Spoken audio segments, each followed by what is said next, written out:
जो मैंने आज डिस्कशन करा है इसका तूने 50% भी कर दिया घर पे जाके, और तूने इसका 30-40% इंप्लीमेंट कर लिया अपनी लाइफ में, इंटरव्यू में अगर आप इसका 5% बोल भी आए अपने मुंह से, इंटरव्यू में अगर आप 5% भी बोल आए ना आज के डिस्कशन का, तो आपके अंदर एक रिलेटिव एक्सीलेंसी आएगी। तो हॉवर्ड मार्क जब मार्केट साइकिल्स की बात करते हैं तो मैं आपको ये बताना चाहता हूं कि मार्केट के जो साइकिल्स होते हैं वो अलग अलग तरीके के होते हैं। जैसे कि इंडिया मार्केट में टेक का साइकिल, इंडिया मार्केट में जो रियल टेक साइकिल आया, क्या वो 2004, 2002, 2003 के आसपास आया? जब वहां पर डॉट कॉम क्रैश हुआ तब तो वो इंडिया आए सर्विसेज लेके कि इंडिया से सर्विसेज लेंगे अब आईटी की। अपन कोई सॉफ्टवेयर थोड़ी ना बना के बेच रहे। लेकिन क्या वो बुल रन जो स्टार्ट हुआ, समझो आप 350, 400, 500 रुपए में बिका है टीसीएस का शेयर, 750 रुपीज का शायद उसका वैल्यू था, और इतने इतने बोनसेस लेते लेते आज वो शेयर 30-40 हजार रुपए का है। कितना बड़ा बुल रन था। Infosys was nothing, it was a peanut. समझना। क्या इसके पहले मैं बोलूं कि 1980s के अंदर टेक्सटाइल का बहुत बड़ा बुल रन आया जब इंडिया में पॉलिस्टर इंट्रोड्यूस हुआ? उस बुल रन के दौरान ही तो रिलायंस इंडस्ट्रीज खड़ा हुआ। उसके पहले अगर बात करेंगे तो एमएनसी कंजम्पशन में बड़ा बुल रन आया। मतलब क्या 1980s के पहले भी बुल रन आए ना? कोलगेट का स्टॉक, नेस्ले का स्टॉक, ये सब बहुत बड़े बन चुके थे। ठीक है, 1991 के बाद इंडिया के अंदर और बहुत बड़ा बुल रन आया जब बहुत सारी एमएनसीज एक साथ इंटर हुई, फार्मास्यूटिकल एमएनसी इंटर हुई, ये सब बड़ी बड़ी साइकिल्स है। हर बड़ी साइकिल में छोटी छोटी साइकिल होती है। मतलब जब मैं आपको टीसीएस की आईटी साइकिल की बात कर रहा हूं तो we are now talking about a 30-40 year cycle. But इस साइकिल के अंदर भी छोटी छोटी साइकिल्स होती है। कि स्पेशलिटी केमिकल की साइकिल की अगर अपन बात करते हैं तो the larger frame is 100 year cycle, right? एक बड़ी साइकिल की अगर मैं बात करूं तो एक इकोनॉमी की साइकिल की बात करूं तो एक कंट्री की साइकिल के लिए कंट्री की इकोनॉमी साइकिल की बात करूं तो ग्लोबली अगर मैं देख रहा हूं तो it's 100 year cycle. Speciality chemical तो 100 साल की साइकिल है, बट उसमें छोटी छोटी साइकिल्स इंक्लूड होती हैं। साइकिल क्या होती है पता है? What is a cycle? समझना। साइकिल का मतलब यहां पर क्या मैं सिक्लिकल स्टॉक से बोल रहा हूं क्या? दो अलग अलग चीजें। एक होता है सिक्लिकल स्टॉक, समझना। सिक्लिकल स्टॉक्स कौन कौन से होते हैं? कौन कौन से ऐसे बिजनेस है जो साइक्लिकल बिजनेस है? बताओ। क्या मोंटे कार्लो का बिजनेस साइक्लिकल बिजनेस है क्या? जो स्वेटर बना के बेचता है, बताओ आप। क्या एग्रोकेमिकल का बिजनेस एक साइक्लिकल बिजनेस है? Agrochemical business is a cyclical business, yes और नो एवरीवन, प्लीज। क्या रबर का बिजनेस एक साइक्लिकल बिजनेस है? क्या कॉफी टी का बिजनेस, कॉफी का तो नहीं बोल सकते, बट क्या चाय, चाय का भी मत बोल दो, चलो छोड़ो, उसमें मतलब कॉन्ट्राडिक्टरी हो जाएगा। वाटर पार्क, शुगर का बिजनेस, वाटर पार्क का बिजनेस, अम्यूजमेंट पार्क्स का business, it's all cyclical business. मैं इनकी बात नहीं कर रहा हूं, मैं बात कर रहा हूं मार्केट साइकिल्स की। मैं बात कर रहा हूं यहां पर मार्केट साइकिल्स की। मैं बात कर रहा हूं यहां पर इकोनॉमिक साइकिल्स की। मतलब समझने, इधर ध्यान से समझना। मैं बात कर रहा हूं यहां पर बिजनेस साइकिल्स की।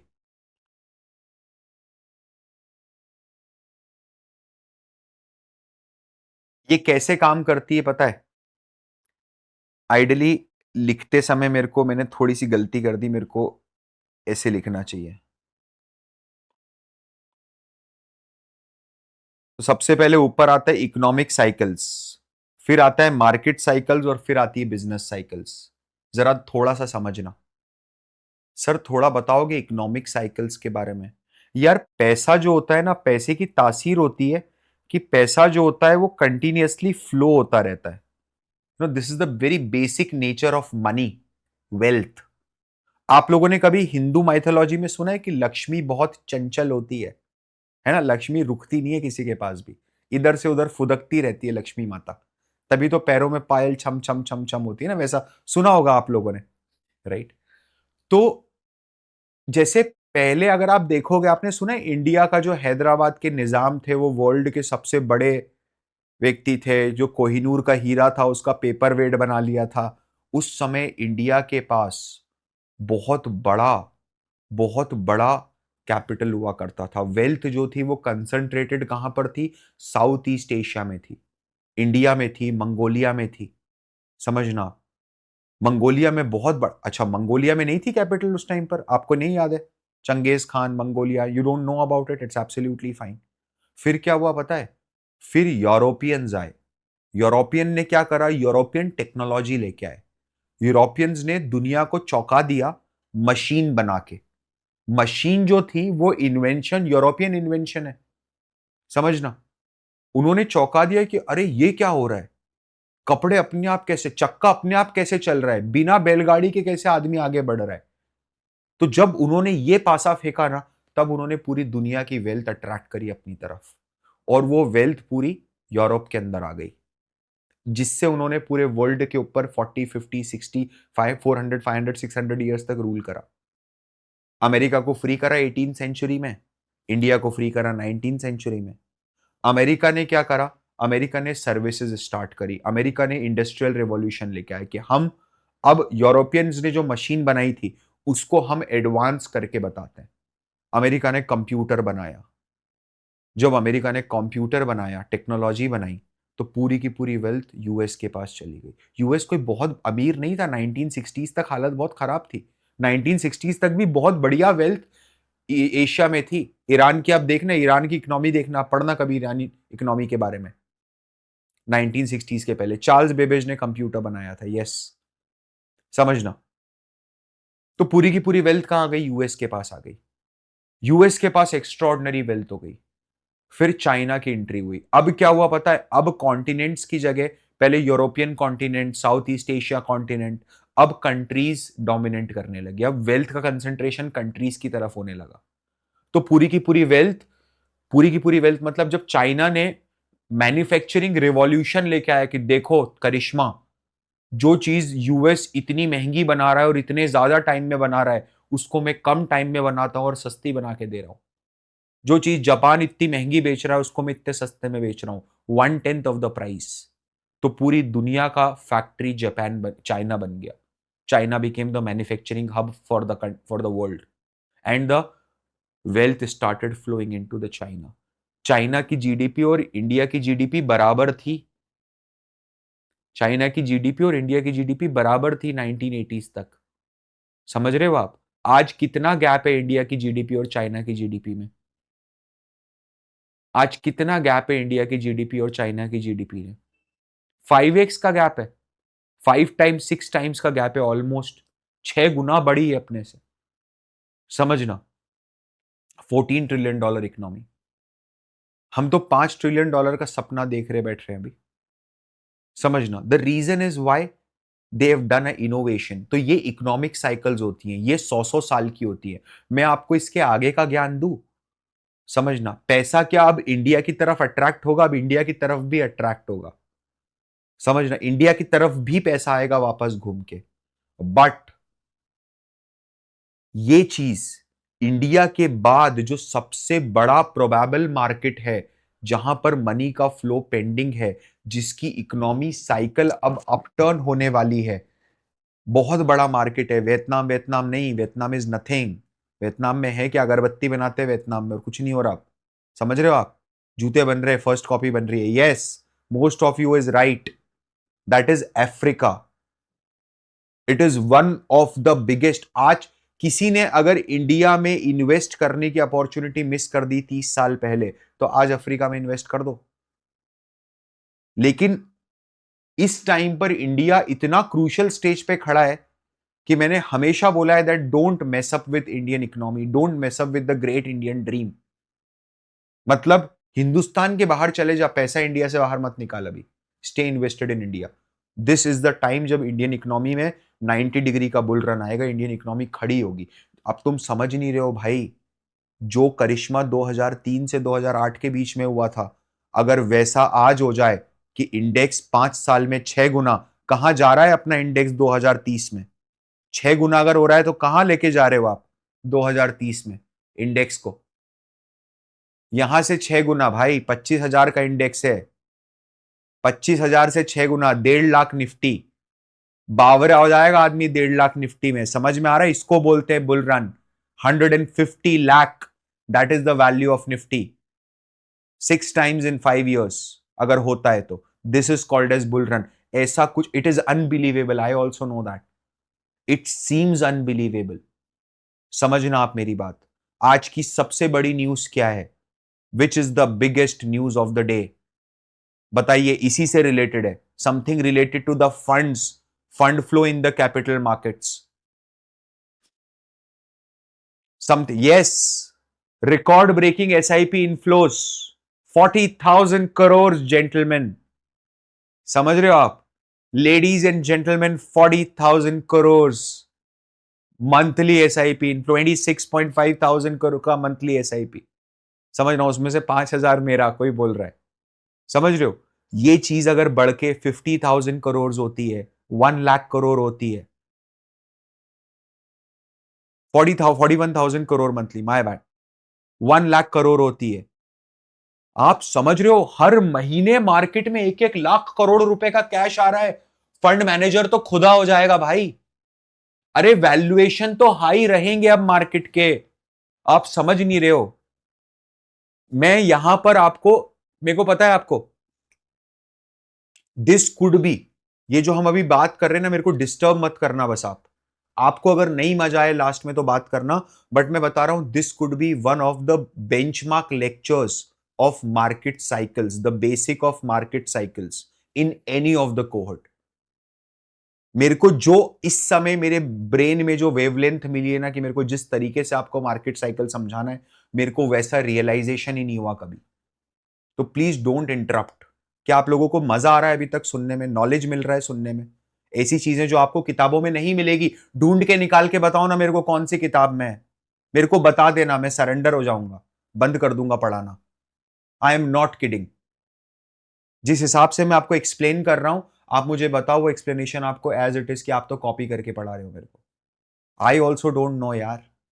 मैंने कोई किताबें, हजारों किताबें खरीदी है जीवन में, कोई किताबें पूरी थोड़ी ना पढ़ी है। इतनी उम्र नहीं है मेरी जितनी किताबें खरीद ली मैंने। मतलब सारी भी पढ़ूंगा तो मर जाता अभी तक। समझ रहे हो? किताबें ही पढ़ता रहता विदाउट स्लीप, इतनी किताबें मेरे पास। समझना, प्लीज अंडरस्टैंड। इकोनॉमी साइकिल्स जो है ना, वो फ्लो होता है 100 years का। इसके बाद होता है मार्केट साइकिल, जो आप देखते हो ना, ग्रोथ,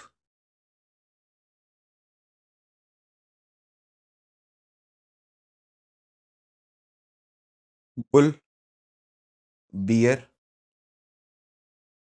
बुल और बियर। और ये क्या होता है?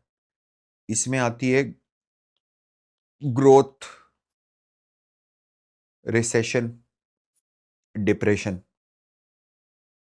डिप्रेशन भी होती है कि economy is in a depression, depression state. समझना, यहां पर क्या होता है? Bull phase, bear phase, bull cycle, bear cycle. और यहां पर क्या होता है? ग्रोथ, रिसेशन अगेन, और कंसोलिडेशन। इसमें आप कंसोलिडेशन ऊपर में भी एक ऐड कर सकते हो, कोई प्रॉब्लम नहीं है। अब जरा समझना, इकोनॉमी साइकिल आपको मोटा माटे लेवल पे समझ में आया? देखो यार, मैं कोई यहां पर आपको एक्सपर्ट तो नहीं बना सकता एक सेशन में। आपको इतना फाउंडेशन क्रिएट कर दूंगा कि आप अगली बार जाके कई साइकिल्स के बारे में पढ़ोगे, आप इनकी किताब पढ़ोगे, हॉवर्ड मार्क्स सर की बुक पढ़ोगे, तो आपको चीजें आसानी से समझ में आना शुरू हो जाएंगी। जो मैं बोल रहा हूँ वो लिंक कर दोगे आप। ठीक है? कंसोलिडेशन, वो डिस्ट्रीब्यूशन भी एक होता है, वो भी ले लेते हैं। डिस्ट्रीब्यूशन, लेकिन बियर हो गया, डिस्ट्रीब्यूशन हो गया, एक ही बात है। अब समझना जरा, इकोनॉमी साइकिल्स, नहीं यार, इतना डिटेल डिस्कशन होता है ना, तो उसके बाद यू कैन नॉट आस्क कि आप वापस एक बार एक्सप्लेन कर दीजिए। आपको अब रिकॉर्डिंग देखनी पड़ेगी। When I given 10-15 minutes to explain just one thing, you can not expect me to hold everything and just re explain 15 minutes। We are here in a very mature setup. अपन यहाँ kindergarten के exam 8th class में नहीं बैठे ना, हाथ खड़ा करके बोला वापस समझा दो। और मैंने फ्लो फ्लो में बोला, पता नहीं मैंने खुद क्या बोला। I can not explain to you in the similar manner. ठीक है? तो जैसे मार्केट साइकिल्स होती हैं, वैसे जैसे इकोनॉमिक साइकिल्स होती हैं, वैसे ही मार्केट साइकिल्स होती है। मार्केट साइकिल्स में क्या है, जो मैंने अभी आपको बताया था, this is market cycle, this is market cycle my friend. कैसा होता है मार्केट साइकिल, इधर देखना जरा, ऐसा होता है मार्केट साइकिल। देखिए, ये जो है, this is the period of consolidation, a period of tight consolidation, tight तो नहीं बोलेंगे but a period of consolidation. यहां पर ये जो हुआ है, दिस इज बुल रन, समझना। ये जो हुआ है, इसको आप बोल दो, इसको अगर बोलना है तो वैसे इसको प्यार से तो डिस्ट्रीब्यूशन बोलेंगे, इसको मैं बियर फेज भी बोल सकता हूं, क्योंकि दो दो तीन साल तक का फेज था, 2-2.5 साल तक का, 2-3 साल तक का, तो एक बियर मार्केट, बियर टेरिटरी में मार्केट है। Again this is called a bull run, समझना। I know that you have already know this, but पता है क्या होता है, हर बुल रन बियर रन के बीच में कुछ कुछ ऐसे पीरियड्स होते हैं जब मार्केट है ना फसान में फंस जाता है, मार्केट को समझ में नहीं आता है कि क्या करना है। देख रहे हो आप, ये जो मैं बनाया, क्या आपको समझ में आ रहा है कि मार्केट फंस गया यहां पर आके, कंसोलिडेशन फेज में चला जाता है, साइडवेज में चला जाता है। अच्छा, ये डिपेंड करता है, जैसे यहां देखोगे, अगर मैं आपको यहां दिखाता हूं थोड़ा सा, तो आप देखोगे 2018 से लेकर के 2020, ये 2 साल का फेज था जब मार्केट को समझ में नहीं आया कि क्या करना है। उसके बाद देखो, मार्केट यहां पर भी फंस गया आके, फिर एक बार फंस गया ओवर हियर। यहां पर मार्केट को ऑलमोस्ट 3-4 महीने तक समझ में नहीं आया कि क्या करना है, फिर यहां पर जाके फंस गया, नहीं समझ में आया क्या करना है। ये तो टाइट कंसोलिडेशन हो गया, समझना, घबराहट हो जाती है ऐसे समय में। बट पता है क्या होता है, जब ऐसे कंसोलिडेशन होते हैं ना, 2-2 साल के, 3-3 साल के, ठीक है, निफ्टी के अंदर, देखो, बात ये नहीं कि सर हमको निफ्टी ट्रैक करना है, छे छे, बिल्कुल भी नहीं। निफ्टी से कुछ होगा ही नहीं, अपने को निफ्टी में तो पैसे नहीं लगाने, then why everyone always talk about Nifty Nifty Nifty Nifty Nifty, it is because Nifty set the mood of the market. जैसे ये फसान है, ठीक है, ये वाला देखो आप, ये जो अटक गया था निफ्टी यहां पर 2021 में, राइट ओवर हियर, यहां से लेकर के निफ्टी को वापस इस लेवल पे आने में 2023 तक का टाइम लगा। Again it's a 2 year. मैं ये बोल रहा हूं, जब निफ्टी या कोई भी स्टॉक इस तरीके से स्टक हो जाता है for a very long period of time, समझना, and business is doing absolutely great, तो ये जितना बड़ा कंसोलिडेशन फेज होगा ना, जितना बड़ा कंसोलिडेशन फेज होगा, मेरा बुल रन उतना ही तेजी से ऊपर बढ़ेगा। आप समझ रहे हो, 90 डिग्री पे खड़ा होगा स्टॉक जाके, समझना। द टाइटर द कंसोल, आप किसी स्प्रिंग को अगर हल्का सा दबा के छोड़ोगे तो वो हल्के से ऊपर जाएगी, आप उस स्प्रिंग को अगर पूरा प्रेस कर दोगे और छोड़ोगे तो वो एकदम तेजी से ऊपर जाएगी। एग्जैक्टली वो कॉन्सेप्ट यूज होता है। जैसे कि एक स्टॉक में आपको बताता हूं, वेरी गुड हर्ष, बहुत बढ़िया। ये देखो आप, क्या आपको दिख रहा है कि स्टॉक के अंदर कुछ हुआ है? हाँ हुआ है। क्या हुआ है पता है? स्टॉक के अंदर एक बुल रन आया मार्च 2020 के बाद, और जो 518 रुपए का स्टॉक था वो बढ़ के 2700 रुपए का हो गया। लेडीज एंड जेंटलमैन, 500 रुपीज का stock within a period of 1.5 years it has increase from 500 rupees to 2700 rupees, close to 5.5x, 5.5 गुना। और उसके बाद क्या हुआ स्टॉक के साथ? ये जो हाई बनाया अप्रैल में, the stock is stuck in this box. इस दौरान क्या बिजनेस में कोई खोट हुई क्या मेरे? बिल्कुल भी नहीं हुई। तभी तो स्टॉक नीचे नहीं गिरा, नहीं तो स्टॉक कोलैप्स कर जाता। ये जो सस्टेनेबिलिटी है ना, जैसे ये बुल रन के बाद, आप क्या ये देखना, जब मैं बात कर रहा हूं आपसे तो आपको मैं इम्बाइब कर रहा हूं धीरे धीरे सस्टेनेबिलिटी। अब क्या होता है ना, जब कोई बंदा आपसे इंग्लिश में आप देख रहे हो सीएनबीसी और वो इस तरह की बात कर रहा है, the stock does not seems very sustainable after this bull run, right? You just had few microseconds to process that information, especially if you're watching some English business channel. I'm not talking about those goons of Hindi business channel, आवाज और CNB, इनकी बात नहीं कर रहा हूं मैं, समझना। गुड चैनल्स, तो आप पार्टिसिपेटिव रहो. Can you see that after this massive bull run the stock sustained this level? Stock has sustained this level. The business has sustained this level. Why? Because it was a good business. It was a good business. No volumes. That is the key ना. बेचा नहीं किसी ने. मेरी बात समझ में आ रही? यही तो बड़ी बात बोल रहा हूं मैं आपको. कोई बड़ा आदमी बेच के बाहर नहीं हुआ, सब लोग रोक के रखे. सस्टेन मतलब जिस आदमी ने यहां पर खरीदा है ना, ये देख रहे हो आप वॉल्यूम्स देख रहे हो क्या? Can you see the volumes? यहां पर क्या वॉल्यूम आया 2014 में, ठीक है? उसके बाद ये यहां पर ये जो 2 4 5 साल में जो वॉल्यूम्स बने, इस ये वॉल्यूम यहां पर आउट नहीं हुए ना अभी तक. सब होल्ड करके रखे हुए सबने पोजीशन को. Why? Because business is very good. अगर आपको देखना है ऐसे बिजनेसेस को जो अपनी पोजीशंस को लूज कर देते हैं, ये टाटा स्टील के साथ हमेशा का टंटा है, आज की बात नहीं है. मैंने पिछले कोहर्ट में जब लोग है ना, देखो पिछले कोहर्ट में क्या था पता है? पिछले कोहर्ट में ये था टाटा स्टील.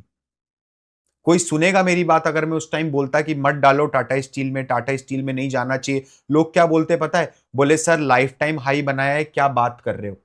जो बच्चा मेरे से ही जो सीखा है ना हेड एंड शोल्डर, वो मेरे को क्या बोलता है पता है? बोले सर देख नहीं रहे हो ये head and shoulder pattern break करा है, राइट? और उसके बाद ये बुल रन आया है. और बताऊं, और जो बड़ा ज्ञानी महाज्ञानी, समझना, एक होता है ना महाज्ञानी टाइप के होते हैं, ये तो चलो फिर भी ठीक है. एक और महाज्ञानी वो क्या बोलता है पता है? वो बोलता है बोले सर आप समझ नहीं पा रहे हो, स्टॉक ने है ना मल्टी ईयर ब्रेकआउट दिया था और उसके बाद ये स्टॉक मूव करा है. कोई प्रॉब्लम नहीं है. Do it, do whatever you want to know. ठीक है? Whatever you want to know. But the idea is sooner और later you will have to face this fate जो अभी आपके सामने आएगा. आज नहीं तो कल ये होगा ही होगा मेरे भाई. ठीक है? आज नहीं तो कल ये होगा ही होगा. ओवर हियर क्या होगा? That you will lose your massive money. 170 180 rupees का स्टॉक था, 120 रुपए पे चल रहा है इस समय, 60 रुपए लूज कर चुका है, 33% की कैपिटल लूज कर चुका है. इसका क्या रीजन है पता है? इसका रीजन है the cycles of steel market. समझ में आ रहा है आपको? स्टील मार्केट जो है ना वो एक साइक्लिकल मार्केट है. चाइना स्टील मैन्युफैक्चरिंग को कंट्रोल करता है. चाइना ने जरा सा भी कुछ बोल दिया तो स्टील हिल जाएगा. चाइना ने स्टील भी बोल दिया अपने मुंह से तो स्टील हिल जाएगा. समझना, please understand, please understand, please please try to understand. तो इस तरह की मार्केट साइकिल्स जो होती है ना, कुछ स्टॉक्स तो ऐसे होंगे जो बुल रन को सस्टेन नहीं कर पाएंगे, वो इमीडिएटली कोलैप्स कर जाएंगे. देखो आप किसी भी कारण से करें, doesn't matter, it doesn't matter. अभी मैं उसकी बात नहीं कर रहा हूं, मैं यहां पर आपको ज्यादा बड़ा लॉजिक बता रहा हूं. देखो आप 2 जनवरी 2017 25 रुपए का स्टॉक है. 2 जनवरी 2017 को 25 रुपए का स्टॉक था और वो स्टॉक 1 अक्टूबर 2018 कितना हुआ है बेटा? टाइम कितना हुआ जरा बताना, कितना पीरियड हुआ ये?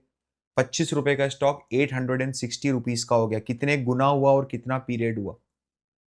2 ईयर्स हुए, 1.5 ईयर्स हुआ और कितने गुना हुआ? 25 रुपए का स्टॉक 862 रुपीज का हुआ तो 35 times in 1.5 years. Please try to understand. 35 times in 1.5 years. But क्या ये बुल रन को सस्टेन कर पाया? नहीं कर पाया. समझना, फिर क्या हुआ पता है? फिर किसी ने यहां पर एंट्री ली सितंबर 20 में कि 119 पे एंट्री लेते हैं. उसकी भी किस्मत बदल गई. जिसने सितंबर अक्टूबर 20 में एंट्री ली 120 रुपए पे, उसने भी 480 रुपए पे बेच दिया स्टॉक को 1 साल के अंदर अंदर 4 गुना. बट फिर क्या ये बुल रन सस्टेन कर पाया? नहीं कर पाया. Why few stocks are able to sustain the bull runs? Few stocks मतलब like SRF, they are able to sustain the bull run. क्या ये बुल रन सस्टेन कर पा रहा है? क्या है वापस नीचे गिर गया? आपको दिख रहा है दोनों चार्ट्स के बीच का अंतर? समझ में आ रहा है अभी जो मैं बताना चाह रहा हूं? एकदम क्लियर है, एविडेंटली ऐसा क्यों होता है? Because these businesses are great businesses. It is just that कि मार्केट का सेंटिमेंट थोड़ा सा बदल गया है। मार्केट का मतलब स्टॉक मार्केट का सेंटिमेंट थोड़ा सा बदल गया है, नंबर वन। नंबर टू, मेरे बिजनेस का मार्केट साइकिल भी थोड़ा सा खराब हो गया है। जैसे कि अगर मैं आपको बोलूं, अभी देखना, अभी आप बोलोगे कि हाँ यार एसआरएफ का बिजनेस है, ये तो खैर अपने को खोलना ही है। अपनी पूरी रिसर्च कोहर्ट में हमारा जो सेंट्रल टूल होगा, मैं जब भी किसी कंपनी के बारे में पहली बार पढ़ने की कोशिश करता हूं, मैं स्क्रीनर पे जाता हूं, क्योंकि मैं उससे बहुत यूज टू हूं। इसका मतलब ये नहीं है कि आपको भी स्क्रीनर यूज करना है, बट मैं इस कोहर्ट के पर्पस के लिए स्क्रीनर का यूज करूंगा चीजों को समझने के लिए। मैं एसआरएफ ओपन करता हूं, ठीक है? मैं एसआरएफ ओपन करता हूं। आप सबसे पहले एक चीज देखो एसआरएफ के अंदर, कि एसआरएफ का स्टॉक कंटिन्यूअसली एक तो कंसोलिडेट किया है। कब से कंसोलिडेट किया? वही अक्टूबर 21 से, ठीक है? जब ये निफ्टी का जो पेन पॉइंट बना था अक्टूबर 21 का, उसके बाद से ये कभी भी नॉर्मल नहीं हो पाया। एक मिनट देखना, ये वाला, ये अक्टूबर 21 में जो बुल रन का एंड हुआ था ना, उसके बाद से वो स्टॉक, निफ्टी ने नया हाई बना दिया, बट एसआरएफ नया हाई नहीं बना पाया। एसआरएफ वहीं अटका हुआ है अभी भी, है ना? But check what has happened with the business during this time. क्या बिजनेस में ग्रोथ आई? क्या बॉटम लाइन बढ़ रही है? टॉप लाइन बढ़ रही है? देखो ना, अक्टूबर 21 में मेरी जो सेल थी वो 8,400 करोड़ की थी। क्या वो सेल अब बढ़ के 13,500 करोड़ की हो गई है? मतलब मोटा माटा क्या मैंने 60% सेल्स में ग्रोथ करी है पिछले 4 सालों में? बिल्कुल करी है। समझना, क्या मेरे क्या मेरे ऑपरेटिंग प्रॉफिट, क्या मेरे जो मुनाफे हैं, मेरा जो मुनाफा है, क्या मेरा मुनाफा बढ़ा है? मेरा नेट प्रॉफिट बढ़ा है क्या? यहां पर ऑपरेटिंग प्रॉफिट बढ़ा है क्या? बिल्कुल बढ़ा है। Please try to understand this. मेरा ईपीएस जरूर श्रिंक हुआ है, मेरी अर्निंग जरूर कम हुई है। मेरी अर्निंग्स क्यों कम हुई है पता है? क्योंकि मेरे मार्जिन कॉन्ट्रैक्ट हुए। मार्जिन कॉन्ट्रैक्ट हुए मतलब, पहले अगर मैं 8,400 करोड़ की सेल करता था तो उसका 25% मेरा मुनाफा बनता था। आज अगर मैं 13,500 करोड़ की सेल कर रहा हूं तो आइडियली इसका भी 25% ही मुनाफा बनना चाहिए, बट इसका 25% नहीं बन पा रहा है, इसका 18% बन पा रहा है। तो ऐसा क्यों हो रहा है? क्योंकि कोई ना कोई खर्चा बढ़ गया होगा। तो कौन सा खर्चा बढ़ा है वो पता करना है, तो यहां से पता चल जाएगा। जैसे आप क्लियर कट देखो, कौन से दो खर्चे हैं जो सबसे ज्यादा बढ़ गए। एक, नंबर वन, क्या मटेरियल की कॉस्ट बढ़ गई? दूसरा, क्या मैन्युफैक्चरिंग कॉस्ट बढ़ी क्या? इसने 2% का मार्जिन काट दिया ना मेरा। समझ रहे हो? मेरे दो तीन मेरे मार्जिन ऐसे कट गए ना, और बाकी एक अदर कॉस्ट बढ़ गई। Please try to understand, please try to understand. Employee cost 2% बढ़ गई। कारण क्या है इसके पीछे? रीजन ढूंढना पड़ेगा। क्या कंपनी खराब है क्या? देखना, आप समझो ना, जब कंपनी की स्थिति खराब हो रही है, जब कंपनी को पता है कि अब मार्केट में डिमांड नहीं है, प्लीज सर, कंपनी को कैसे पता चलता है कि मार्केट में डिमांड नहीं है?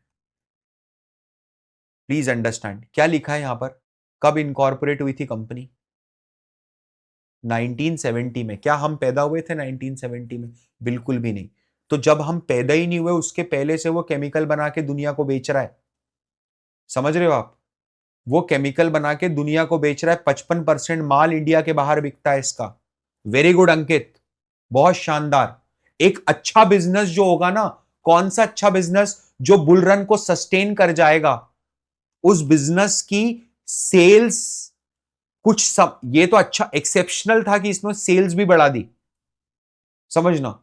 लेकिन अगर उसकी सेल्स भी ना बढ़े ना, तो भी वो मौके का फायदा उठाता है। जब मार्केट की साइकिल उसके अगेंस्ट में रहती है ना, तब वो मौके का फायदा उठाता है। और वो मौके का फायदा उठा के पता है क्या करता है? वो मौके का फायदा उठा के अपनी कैपेसिटी को एक्सपैंड करता है। क्या आपको दिख रहा है यहां पर फिक्स्ड असेट्स में कैपेसिटी एक्सपेंशन हुआ है? मेरे को पता है कि आप हमने अभी तक ये सब चीजें पढ़ी नहीं है, बट इतना तो दिख रहा है ना कि सामने अगर कोई स्टॉक आता है तो मेरे को क्या क्या चीजें मैं देख सकता हूं।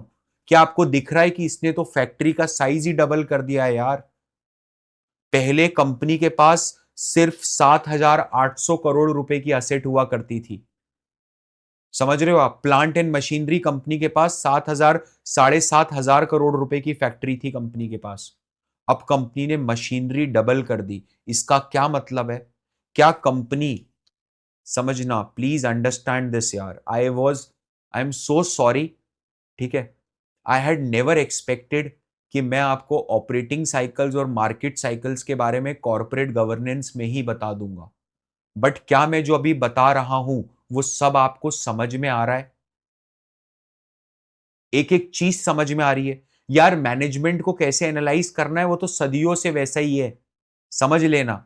समझ रहे हो? आज मेरा मूड अच्छा है, आज ये चीज अच्छी निकल गई है, इसको चलने दो फ्लो में, प्लीज ट्राई टू अंडरस्टैंड। क्या है पता है? कोई भी साइकिल होती है वो ऐसे ही ऑपरेट होती है ना? एक साइकिल का अपराइज आता है, एक पीक बनता है, फिर एक साइकिल का डाउन आता है और एक ट्रॉ बनता है। इसको ट्रॉ बोल सकते हो आप, बॉटम बोल दो, ट्रॉ बोल दो, पीक बोल दो। जो अच्छे बिजनेसेस होते हैं ना, उनको क्या यहां पर पता चल जाता है क्या कि बिजनेस का पीक बनने वाला है, कि अब वो चीज आ चुकी है कि अब बिजनेस में गिरावट आएगी। बिजनेस में नहीं, साइकिल में गिरावट आएगी, अब डिमांड में कमी आएगी। क्योंकि समझो मेरी बात, इंडिया में कॉफी की डिमांड में कमी कब आएगी बताइए? क्या अगले 2 महीने के बाद इंडिया इंडिया में कॉफी की डिमांड में, इंडिया में बोल रहा हूं मैं, इंडिया में अगले 2 महीने में, क्या इस समय इंडिया में कॉफी का पीक बन रहा होगा क्या आपके हिसाब से? इस समय क्या पीक बन रहा होगा अभी का जो पॉइंट है, जब कड़कड़ाने वाली ठंडे कॉफी हो जाए? समझ रहे हो? मैं साउथ इंडिया की बात नहीं कर रहा हूं, वहां तो स्टेपल ड्रिंक है, it's a staple beverage over there, they drink it 12 months, 365 days in a year. But normally बोल रहा हूं, हम सबको पता है कारण क्या है पता है? क्योंकि हमारी अंडरस्टैंडिंग है, हमको लॉजिक पता है ना उसका। जब मैं 1970 से कोई चीज कर रहा हूं और वो चीज बार बार एक साइकिल में चलती है, बार बार चीजें रिपीट होती है, तो क्या मैनेजमेंट को, एसआरएफ के मैनेजमेंट को, मैं आपको एक चीज और समझाता हूं। रिलायंस इंडस्ट्रीज, सॉरी, पीडीलाइट के बाद एसआरएफ इंडिया की दूसरी सबसे बड़ी केमिकल कंपनी है। और पीडीलाइट जो है वो B2C की सबसे बड़ी केमिकल कंपनी है। और एसआरएफ जो है वो, अगर मैं B2B की बात करूं, प्योर B2B बिजनेस की बात करूं, तो एसआरएफ इंडिया की सबसे बड़ी केमिकल कंपनी है। जिस बंदे ने छोटी सी बिजनेस को, छोटे से केमिस्ट की शॉप को इंडिया की सबसे बड़ी केमिकल कंपनी में कन्वर्ट कर दिया, डोंट यू थिंक कि उस व्यक्ति के पास इतना विजन तो होगा आज के टाइम, उस मैनेजमेंट के पास इतना विजन तो होगा कि कब हम पीक बना रहे और कब डिमांड खत्म होने वाली है? समझना mister Parekh, yes, the idea is कि जब एक अच्छे बिजनेसेस को इसके बारे में पता चलता है, जैसे एशियन पेंट्स के साथ ये अभी घट रहा है क्या? एशियन पेंट इस समय क्या यहां पर कहीं है क्या? देखो सोच के बताओ ना, आप लोगों ने इतना सुना होगा एशियन पेंट, नहीं भी सुना है तो कोई प्रॉब्लम नहीं है, अपन डिस्कस करेंगे, राइट? समझना, एक बहुत अच्छे बिजनेस जो होते हैं ना, वो इस चीज का फायदा उठाते हैं। प्लीज अंडरस्टैंड, जब कोविड का लॉकडाउन लगा था ना, तो जो अच्छे मुख्यमंत्री थे, जो अच्छे सीएम्स थे, उन्होंने सबसे चैलेंजिंग जगहों पे जाके डेवलपमेंट कर दिया। जैसे कि जगन्नाथपुरी टेम्पल, आपको पता है ना? जगन्नाथपुरी टेम्पल पता है आपको? It's one of the most pious places for Hindu religion, 4 Dham में से एक तीर्थ है। 365 दिन भयंकर भीड़ होती है, घंटों की वेटिंग लगती है। जैसे ही कोविड लगा, उड़ीसा के जो सीएम थे उस टाइम पर, पटनायक बाबू, उन्होंने क्या करा, उन्होंने जाके पूरी जगह देखा खाली पड़ा है, सब डेवलप कर दो, नवीन पटनायक जी, रोड बना दो, ये कर दो, वो कर दो, व्हाइट वॉशिंग कर दो, सड़क चौड़ी कर दो, मंदिर को रिनोवेट कर दो, ये सब करवा दिया उन्होंने। मौके का फायदा उठाया जाता है इस टाइम पर, जब समय खराब है, जब पता है कि अब टाइम बहुत बचेगा, अब कस्टमर्स इतने नहीं है, ऐसे बिजनेसेस यहां पर है ना मैसिव कैपेक्स करते हैं। क्या एसआरएफ ने भी एग्जैक्टली वही करा है? एसआरएफ ने 7,500 करोड़ रुपए की जो उसके पास प्लांट एंड मशीनरी थी, उसको बढ़ा के 14,000 करोड़ 15,000 करोड़ कर दिया। क्यों कराए? क्योंकि जैसे एसआरएफ बुद्धिमान था, उसको पीक का पता चल गया था। क्या मोटा माटे लेवल पे इनको बॉटम का भी अंदाजा लग जाता है? अरे मैं नहीं बोल रहा हूं कि तू मेरे को डेट बता कि इस दिन पे बॉटम बनेगा, ये तो बकवास बात है। मैं बोल रहा हूं 2 3 4 महीने ऊपर नीचे हो सकता है, समझना। लेकिन ये जो पीरियड होता है ना, ये क्या कर रहे हैं यहां पर, ये जो मैसिव कैपिटल एक्सपेंडिचर हो रहा है, ये किसके लिए हो रहा है पता है? They are making themselves ready for the next leg of demand, जहां से ये अगली ग्रोथ अचीव कर सके। मेरा बोलने का मतलब ये है, मैं इसको जो भी मैंने बोला है अभी तक, मैं इसको समराइज करके आप इससे क्या सीखोगे और आप आगे आज के इस लेक्चर से क्या घर लेके जाओगे, मैं उसको अब बताने की कोशिश कर रहा हूं, समझना। Bull run not sustained, bull run sustained. देखना, अरे एसआरएफ का जो फिगर बना ना ऐसे ऐसे करके, क्या ये बहुत एक्सेप्शनल है? हमेशा ऐसा थोड़ा ना बनता है। क्या इस वाले को भी बोलोगे कि इसने बुल रन सस्टेन कर लिया? कर लिया ना। जैसे ही लो हुआ तुरंत किसी ने खरीद के ऊपर करा वापस स्टॉक को, बाइंग आई तुरंत स्टॉक में। इसमें नहीं आई ना, गिरा तो गिरते ही जा रहा है। आप समझना, थोड़ा दिमाग लगाना, इसको भी बुल रन सस्टेन्ड ही बोलेंगे। मैं ऐसा क्यों बोल रहा हूं पता है? Because majority of you don't know how to read the charts, that is why I am trying to tell you कि इसको भी मैं बुल रन सस्टेन्ड बोलूंगा। यहां पर क्या होता है, अगर मेरे कंपनी ने ये जो बुल रन है, जरा 2 मिनट समझना, मैं भी सिंप्लिसिटी के लिए सो सॉरी फॉर दिस। मैं है ना सिंप्लिसिटी के एस्पेक्ट से अभी सिर्फ ऐसा सस्टेन पीरियड बता देता हूं, इसके पहले बुल रन आया होगा, ठीक है? तो मान लो ये नवंबर 2021 की बात है और आज हम यहां पर खड़े हैं जनवरी 2025 में, ठीक है? मोटा माटे लेवल पे 3 साल हो गए। इन 3 सालों में मेरी सेल्स ऑलमोस्ट 2x हो गई। मेरे जो ऑपरेटिंग प्रॉफिट थे, मेरे ऑपरेटिंग प्रॉफिट 1.2x हो गए। और जो मेरा नेट नेट प्रॉफिट था, वो थोड़ा सा श्रिंक होके 0.75x रह गया। मतलब एक का 75.75 रह गया। लेकिन इसी दौरान लेकिन इसी दौरान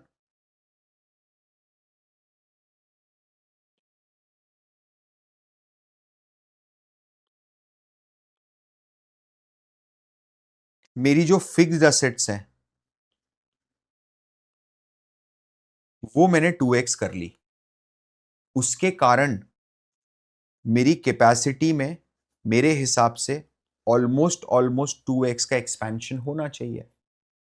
अब जरा ध्यान से समझो, इसके पहले के फिगर्स को इमेजिन कर लो दिमाग में कि ये 100 सारे फिगर्स रहे होंगे। 1 मिनट के लिए स्केलिंग करने के लिए बोल रहा हूं।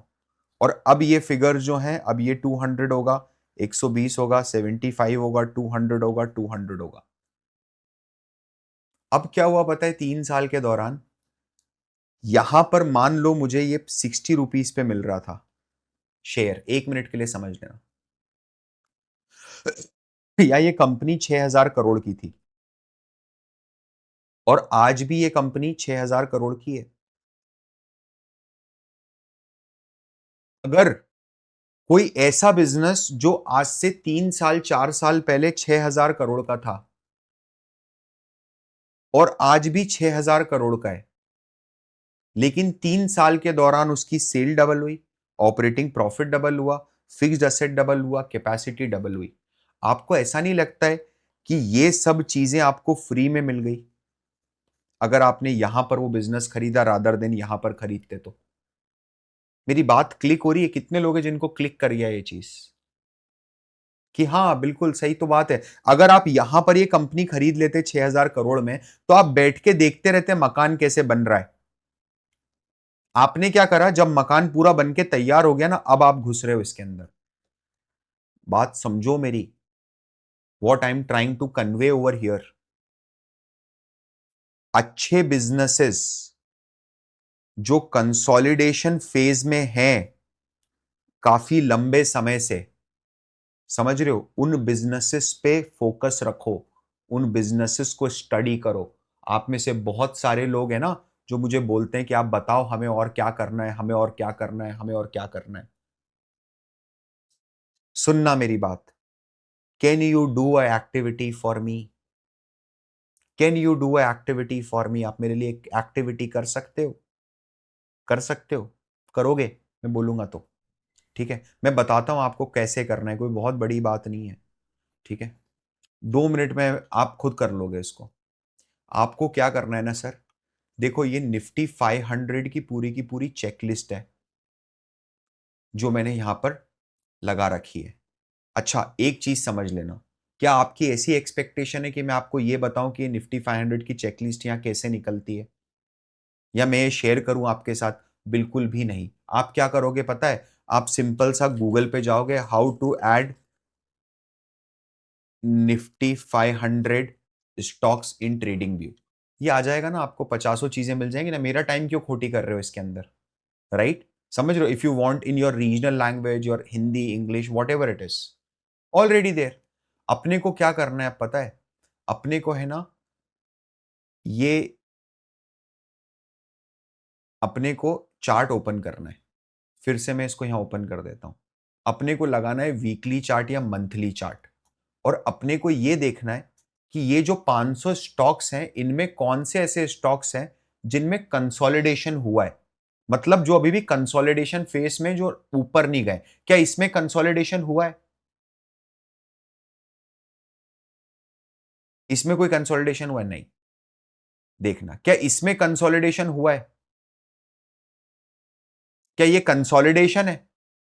सोच के बताओ। अरे ऐसे तो यार फिर तो ये बोलोगे कि 2010, देखो ना, फिर तो 2010 की प्राइस पे मिल रहा है आपको ये स्टॉक। यस और नो? फिर तो आपको 2010 की प्राइस पे मिल रहा है ये stock. Are you getting my point?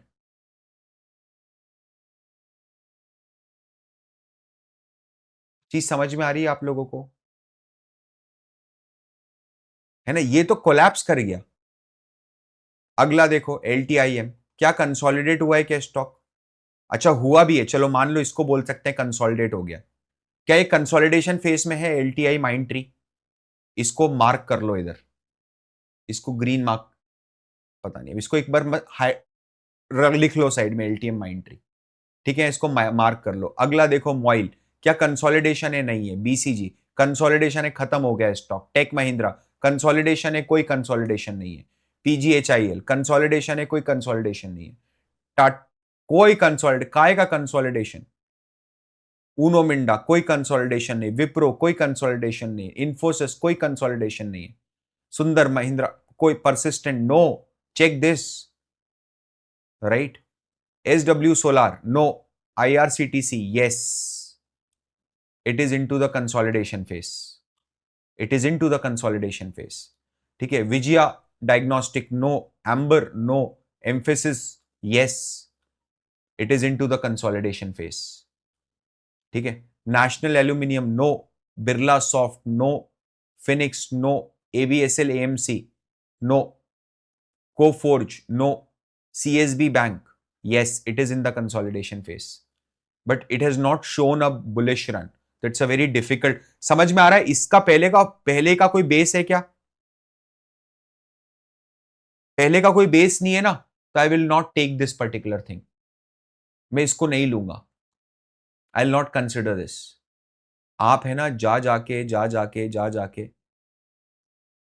ठीक है, आप है ना, सबको देखो एक बार, सबको देखो। जैसे LTTS है कंसोलिडेशन फेस में, क्या करना है आपको?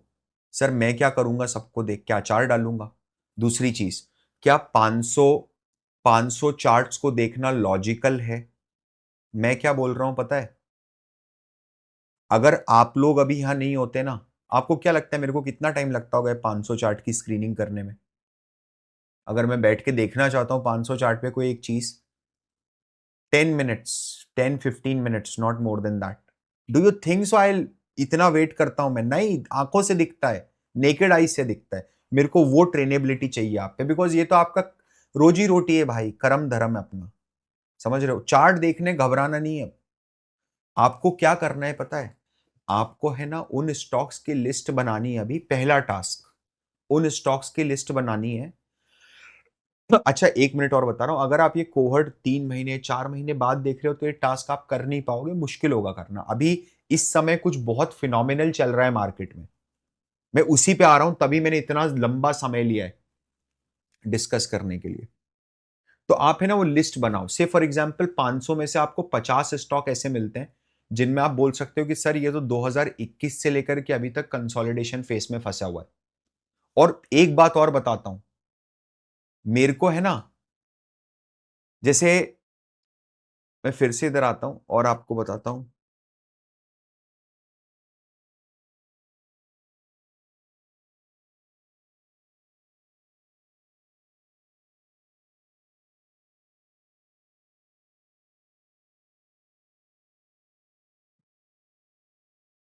हुतामाकी इंडिया, यस, हुतामाकी इंडिया, समझना इधर, क्या कंसोलिडेशन जब आप देख रहे हो, do you think so it is a right consolidation और there is something fishy in this kind of consolidation?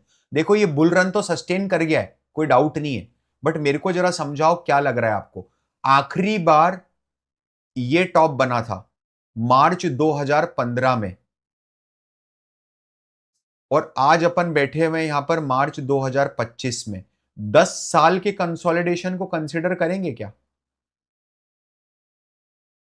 1 minute, अरे अभी हाई वॉल्यूम्स है, ठीक है, कोई प्रॉब्लम नहीं है, लेकिन मैं जो अभी टास्क की बात कर रहा हूं उस टास्क के लिए बात कर रहा हूं आपको। 10 साल के कंसोलिडेशन को कंसिडर करोगे? ऐसे किसी ऐसे किसी कंसोलिडेशन को कंसिडर करना है कि अपने को, देखो आप, क्या इस या ये एलिजिबल कंसोलिडेशन है आपके हिसाब से अपने टास्क के लिए? Do you think so? Time frame देखो मैडम, नीचे टाइम फ्रेम देखो,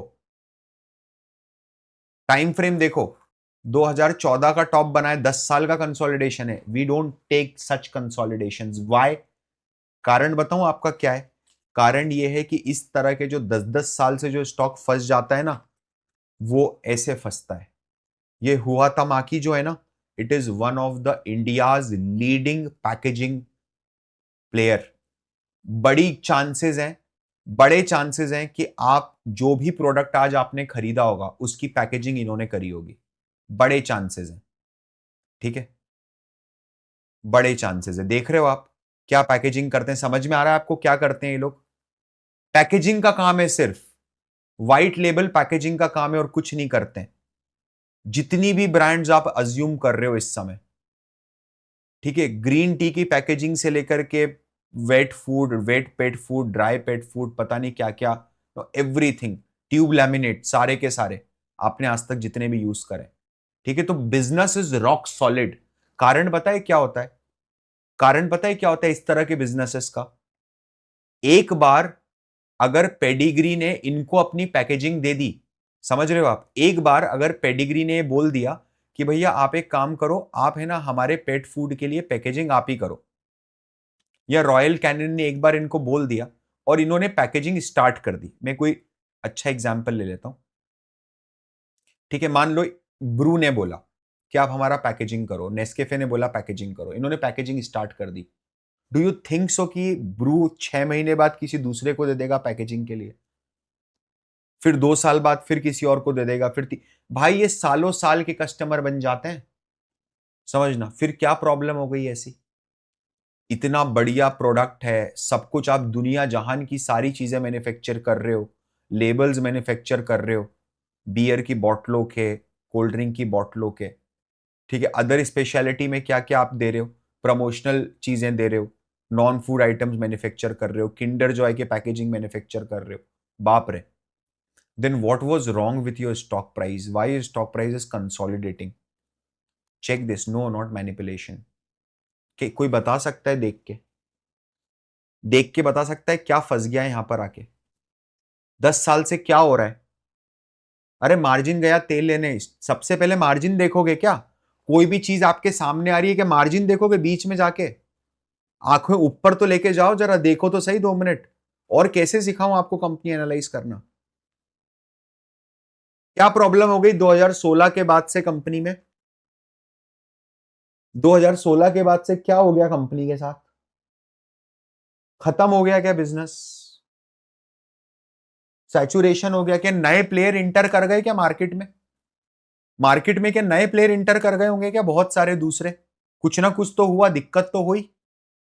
अच्छा, दूसरी चीज देखो, क्या ये जो कंपनी का पीक बना, यहां पर कंपनी ने एक पीक बनाया होगा, या यहां पर कंपनी का एक स्टैग्नेंट हुआ, तो यहां पर क्या हो रहा है, सेल्स तो फ्लैट हो रही है, लेकिन आप एक दूसरी चीज देख रहे हो जो हो रही है, वो ये हो रही है कि मार्जिन कोलैप्स कर गए, मार्जिन आधा रह गया।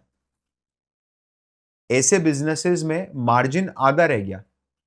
मैं अगर मेरा नेट प्रॉफिट मार्जिन देखता हूं, तो नेट प्रॉफिट मार्जिन के अंदर ये ईपीएस ईपीएस का कुछ खेल है, वो समझ लेंगे अपन, बट ईपीएस कोई बहुत बड़ा नहीं बढ़ा है यहां पर। It's a very inconsistent thing, समझना। सेम हैपेंड विथ कावेरी, जो अभी मैंने आपको दिखाया था, same thing happened with Kaveri, बिल्कुल ditto. Check this, what has happened with Kaveri. 2014 में 1000 करोड़ की सेल करी थी कंपनी ने, और कंपनी आज पिछले साल 1100 करोड़ की सेल कर रही है। आप दुनिया के किसी भी स्टॉक स्क्रीनर के अंदर ये कंपनी को डाल दो, कंपनी टॉप कर जाएगी। अगर आप सिर्फ सेल्स ग्रोथ को हटा दो, सिर्फ सेल्स ग्रोथ के क्राइटेरिया को हटा दो, आप देखो, मैं बताता हूं आपको, देखो कंपनी सोना है, सोना हीरा है कंपनी, ठीक है, नंबर 1। सुनना, मुझे पता है आप में से बहुत सारे लोगों को शायद इन सब चीजों के बारे में नहीं पता होगा, प्लीज ट्राई टू अंडरस्टैंड। लेकिन आप लोगों ने सुना तो होगा, क्या कंपनी का पीई बहुत कम है? 15 का पीई पे कंपनी ट्रेड कर रही है। क्या कंपनी का आरओसी आरओई बहुत अच्छा है, 20% का? क्या कंपनी के पास कोई डेट है? जीरो डेट है, कोई डेट नहीं है। कंपनी के प्रमोटर के पास 60% की होल्डिंग है, 60%। कंपनी का नेट प्रॉफिट कितना अच्छा है, कंपनी का पेग रेशो 2 के आसपास है, 2 के आसपास है। कंपनी का प्राइस टू सेल्स रेशो कितना, मेरे को पता है, आप में से नहीं पता है लोगों को, कोई प्रॉब्लम नहीं है। सब कुछ कितना बढ़िया है। कंपनी ने डेट खत्म करी, कंपनी डेट फ्री है। वर्किंग कैपिटल रिक्वायरमेंट भी 126 से कम होकर 80 दिन रह गई है। पता है, मेरे को बताऊंगा पेग रेशो क्या होता है क्या नहीं होता है, समझना। But what has happened with the business? The business is just not growing. क्या आप लोग एज असाइनमेंट लेके जाओगे और पता करके बताओगे मेरे को, कावेरी सीड का बिजनेस ग्रो क्यों नहीं कर रहा है? क्या खराब मैनेजमेंट है इसलिए ग्रो नहीं कर रहा है? ये असाइनमेंट है आपका, इसको लिखो, इसको ऑफिशियल असाइनमेंट बनाना है। एक टास्क जो बताया है वो तो करना ही, ये मेगा टास्क है, ये असाइनमेंट नंबर।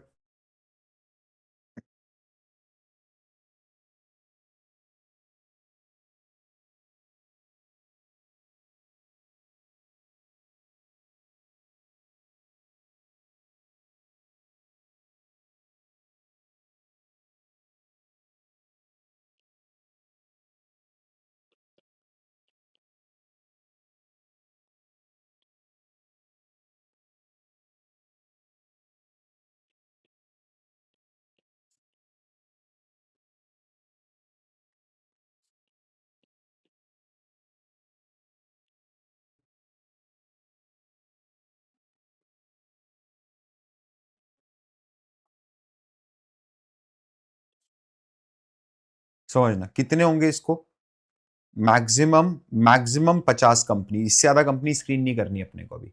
मैक्सिमम मतलब स्क्रीन तो पूरी 500 करोगे।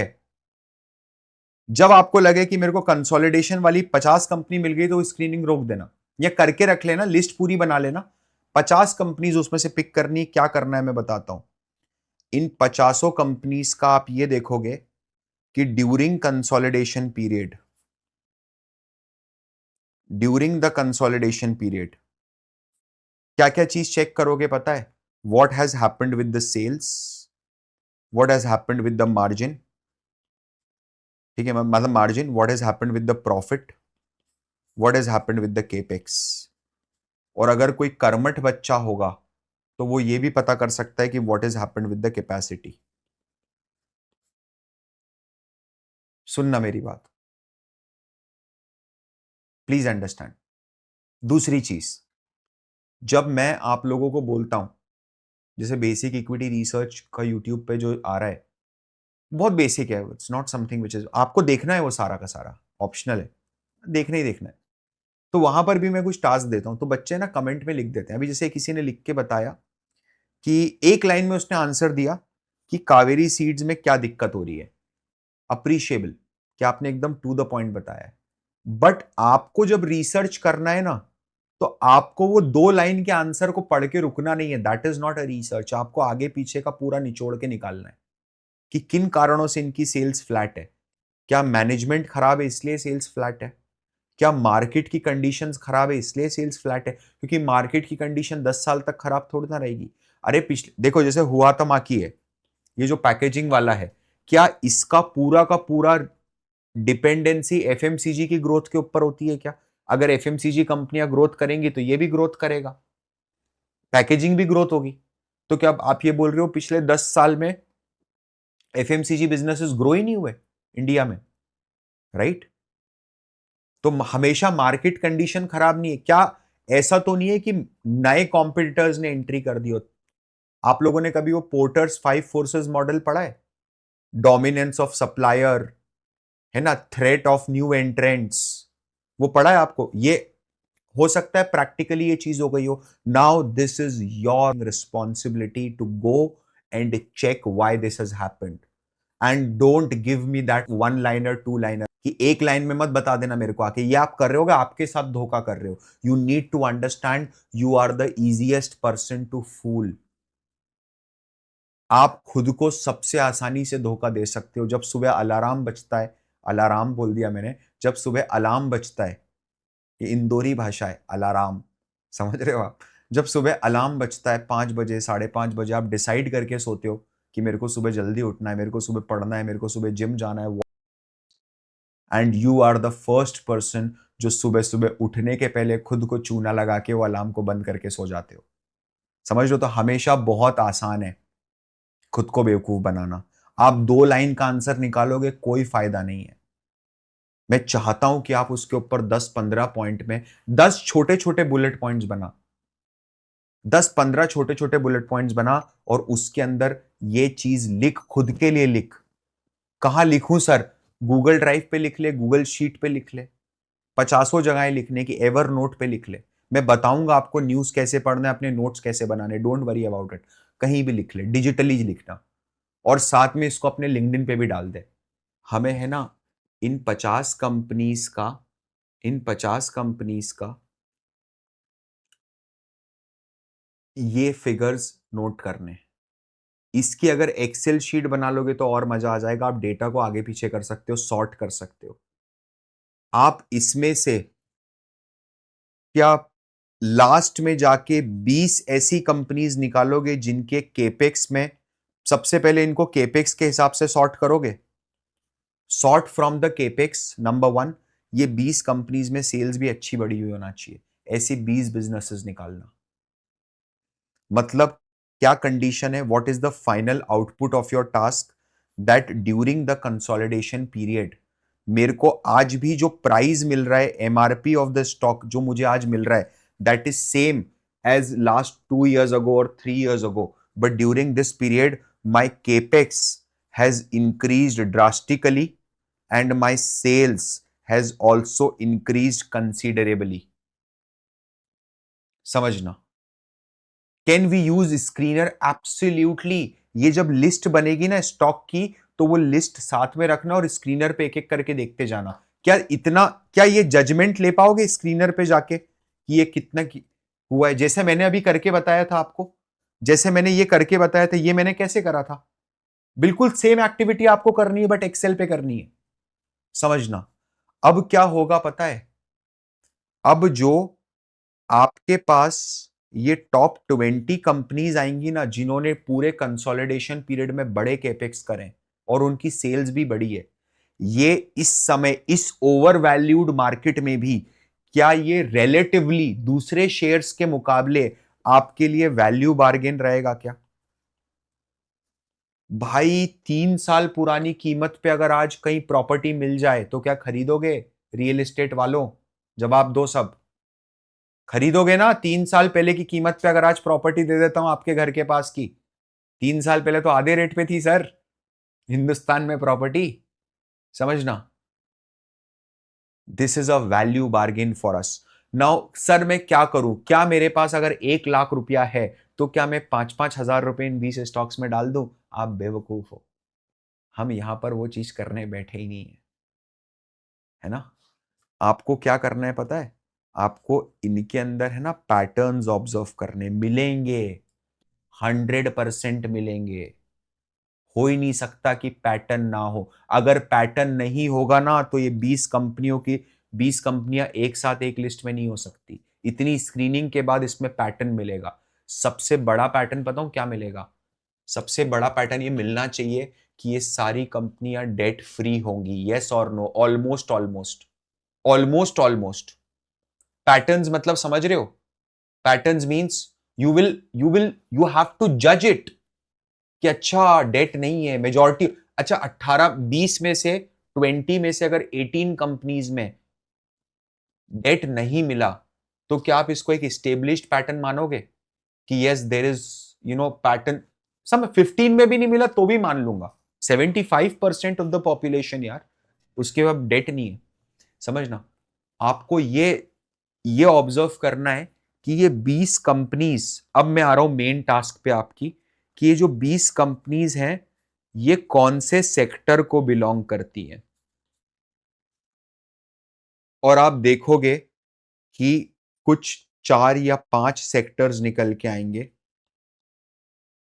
जिन सेक्टर्स पे ये 20 कंपनीज बिलोंग करती हैं। Please try to understand. आपको अगर लगता है कि इन्वेस्टिंग इतनी आसान है, इतनी आसान नहीं है, बहुत मेहनत वाला काम है जो मैंने बोला है, क्या आपको स्टेप बाय स्टेप तरीके से समझ में आ रहा है क्या क्या करना है? अब मेरे पास पता है, अब मेरे पास ये जब लिस्ट निकल के आई है ना तो मेरे पास वो सेक्टर्स आए हैं। कौन से सेक्टर्स आए पता है? Which has not performed in last 3 years। Yes और नो? सेक्टर नहीं परफॉर्म नहीं करा ना, जैसे केमिकल सेक्टर है, उसने परफॉर्म ही नहीं करा पिछले 3 साल से। आप निफ्टी केमिकल करके अगर कोई इंडेक्स है या निफ्टी कोई केमिकल म्यूचुअल फंड है उसमें पैसा डालते 0% रिटर्न है आपका। एसआरएफ, अगर मेरा सबसे बड़ा घोड़ा नहीं दौड़ा है, मेरा सबसे बड़ा लीडर अगर आगे नहीं दौड़ा है तो पूरी इंडस्ट्री नहीं दौड़ी होगी। इक्का दुक्का देखो यार, समझना। कोई आके मेरे को बोलता है सर एक कंपनी थी, एसएमई कंपनी थी, वो 10 गुना हो गई इसी दौरान। क्या मैं चिल्लरों के साथ बात कर रहा हूं? एसआरएफ को क्या आप कोई एसएमई कंपनी के साथ कंपेयर कर सकते हो? देखो इधर समझना, इधर कंपैरिजन कैसे रखना चाहिए मार्केट में। एक बहुत इंपॉर्टेंट चीज है, इसको मैं बार बार रिपीट करूंगा, इसीलिए मैं आपको अभी फिर बता रहा हूं। कभी भी कोई कंपनी अगर मैं ओपन करता हूं तो क्या मेरे दिमाग में सबसे पहली चीज ये सेट होनी चाहिए कि ये कंपनी एक लार्ज कैप है, एक स्मॉल कैप है, एक मीडियम मिड कैप है, या एक माइक्रो कैप है? यस और नो? आपको क्या एक साइज का आइडिया लगना चाहिए क्या? अब वो साइज का आइडिया लगता नहीं है ना। जैसे मैंने अभी ये बोला, एफिल करके एक कंपनी है, ठीक है, एफिल करके एक कंपनी है। अब ये कंपनी का साइज क्या है इसको कैसे पता करोगे आप कि क्या साइज की कंपनी है? समझना है इधर, how would you know that? Market cap से, ये ला मार्केट कैप 22,000 करोड़। अब क्या करोगे इसका? What you would do? 22,000 crore का मार्केट कैप है, क्या लग रहा है आपको क्या कंपनी का साइज है? It's a large cap. किसी ने बोला लार्ज कैप है, किसी ने बोला मिड कैप है। 22,000 करोड़ है तो मिड कैप है, लार्ज कैप है, स्मॉल कैप है, किसी ने बोला स्मॉल कैप है।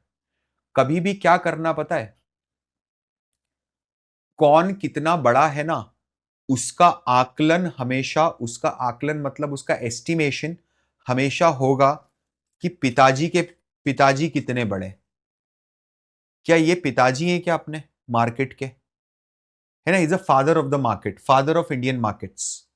फादर ऑफ इंडियन मार्केट का अगर आप मार्केट कैपिटलाइजेशन देखोगे तो जब ये पीक बनाया था 1600 का, तब ये 20 लाख करोड़ का मार्केट कैपिटलाइजेशन था। मतलब हिंदुस्तान की सबसे बड़ी कंपनी जो है वो 20 लाख करोड़ रुपए की है। और अब मैं आपसे पूछता हूं, एफएल आपको कैसी कंपनी लगती है? बड़ी कंपनी लगती है, मिड साइज है, या बहुत छोटी कंपनी है?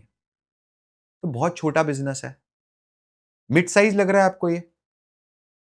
2 लाख करोड़ मिड साइज होगा या 22,000 करोड़ मिड साइज होगा? सोच के बताओ, 20 लाख करोड़ के सामने क्या चीज मिड साइज होगी? 2 lakh crore would be mid size.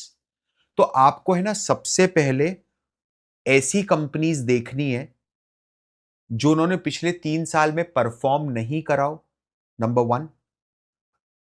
अब इसमें आप है ना, ऐसा आर्ग्यूमेंट मत लेके आ जाना कि सर देखो, आप तो बोल रहे हो कि केमिकल सेक्टर ने परफॉर्म नहीं करा, एक कंपनी ने परफॉर्म नहीं करा तो पूरे सेक्टर ने परफॉर्म नहीं करा, आप तो ऐसा बोल रहे हो। देखो, मैं एक कंपनी आपको बताता हूं, इसका स्टॉक 10 गुना हुआ है। मैंने मार्केट कैप खोल के देखी, 250 करोड़ की मार्केट कैप। क्या मैं 250 करोड़ की मार्केट कैप वाली केमिकल कंपनी को एसआरएफ के साथ कंपेयर कर सकता हूं? क्या एसआरएफ ऑलमोस्ट ऑलमोस्ट एक बड़ी कंपनी, एक मिड साइज बिजनेस है क्या? Number one. नंबर टू, देखो, रिलायंस के सामने तो छोटा बिजनेस है, लेकिन अपने सेक्टर का किंग है क्या ये? अपनी इंडस्ट्री का सबसे बड़ा खिलाड़ी है क्या? दूसरा सबसे बड़ा खिलाड़ी इंडस्ट्री का। तो अगर जैसा ये चलेगा वैसी इंडस्ट्री चलेगी, चेक कर ले। ये रहा पीडीलाइट का चार्ट, ये देख ले कहां पर बिक रहा है पीडीलाइट अभी। जो सितंबर 2022 का रेट था, उस रेट पे आज मिल रहा है आपको। बहुत ज्यादा फर्क नहीं है। कारण क्या, दोनों के बिजनेस में डिफरेंस है। पीडीलाइट जो है वो डायरेक्ट कंज्यूमर को माल बेचता है, एसआरएफ जो है वो बिजनेसेस को माल बेचता है। तो मुझे क्या करना है भाई, पता है? What I have to do, you have to identify ये जो सेक्टर्स आपको मिलेंगे, इन सेक्टर्स में क्या स्पेशलिटी मिलेगी, इन सेक्टर्स में पिछले 3 साल में इन्होंने परफॉर्म नहीं करा होगा, नंबर वन। नंबर टू, इन सेक्टर्स में हेवी कैपेक्स हुए होंगे, ठीक है। एंड नंबर थ्री, आपको एक और बहुत इंपॉर्टेंट चीज है जो अब इन सेक्टर्स में असेस करनी है। Now what you need to assess is, assess mutual fund inflows and, अभी तो अभी फिलहाल म्यूचुअल फंड इनफ्लोज ही देखो, इनफ्लोज इन दीज सेक्टर्स।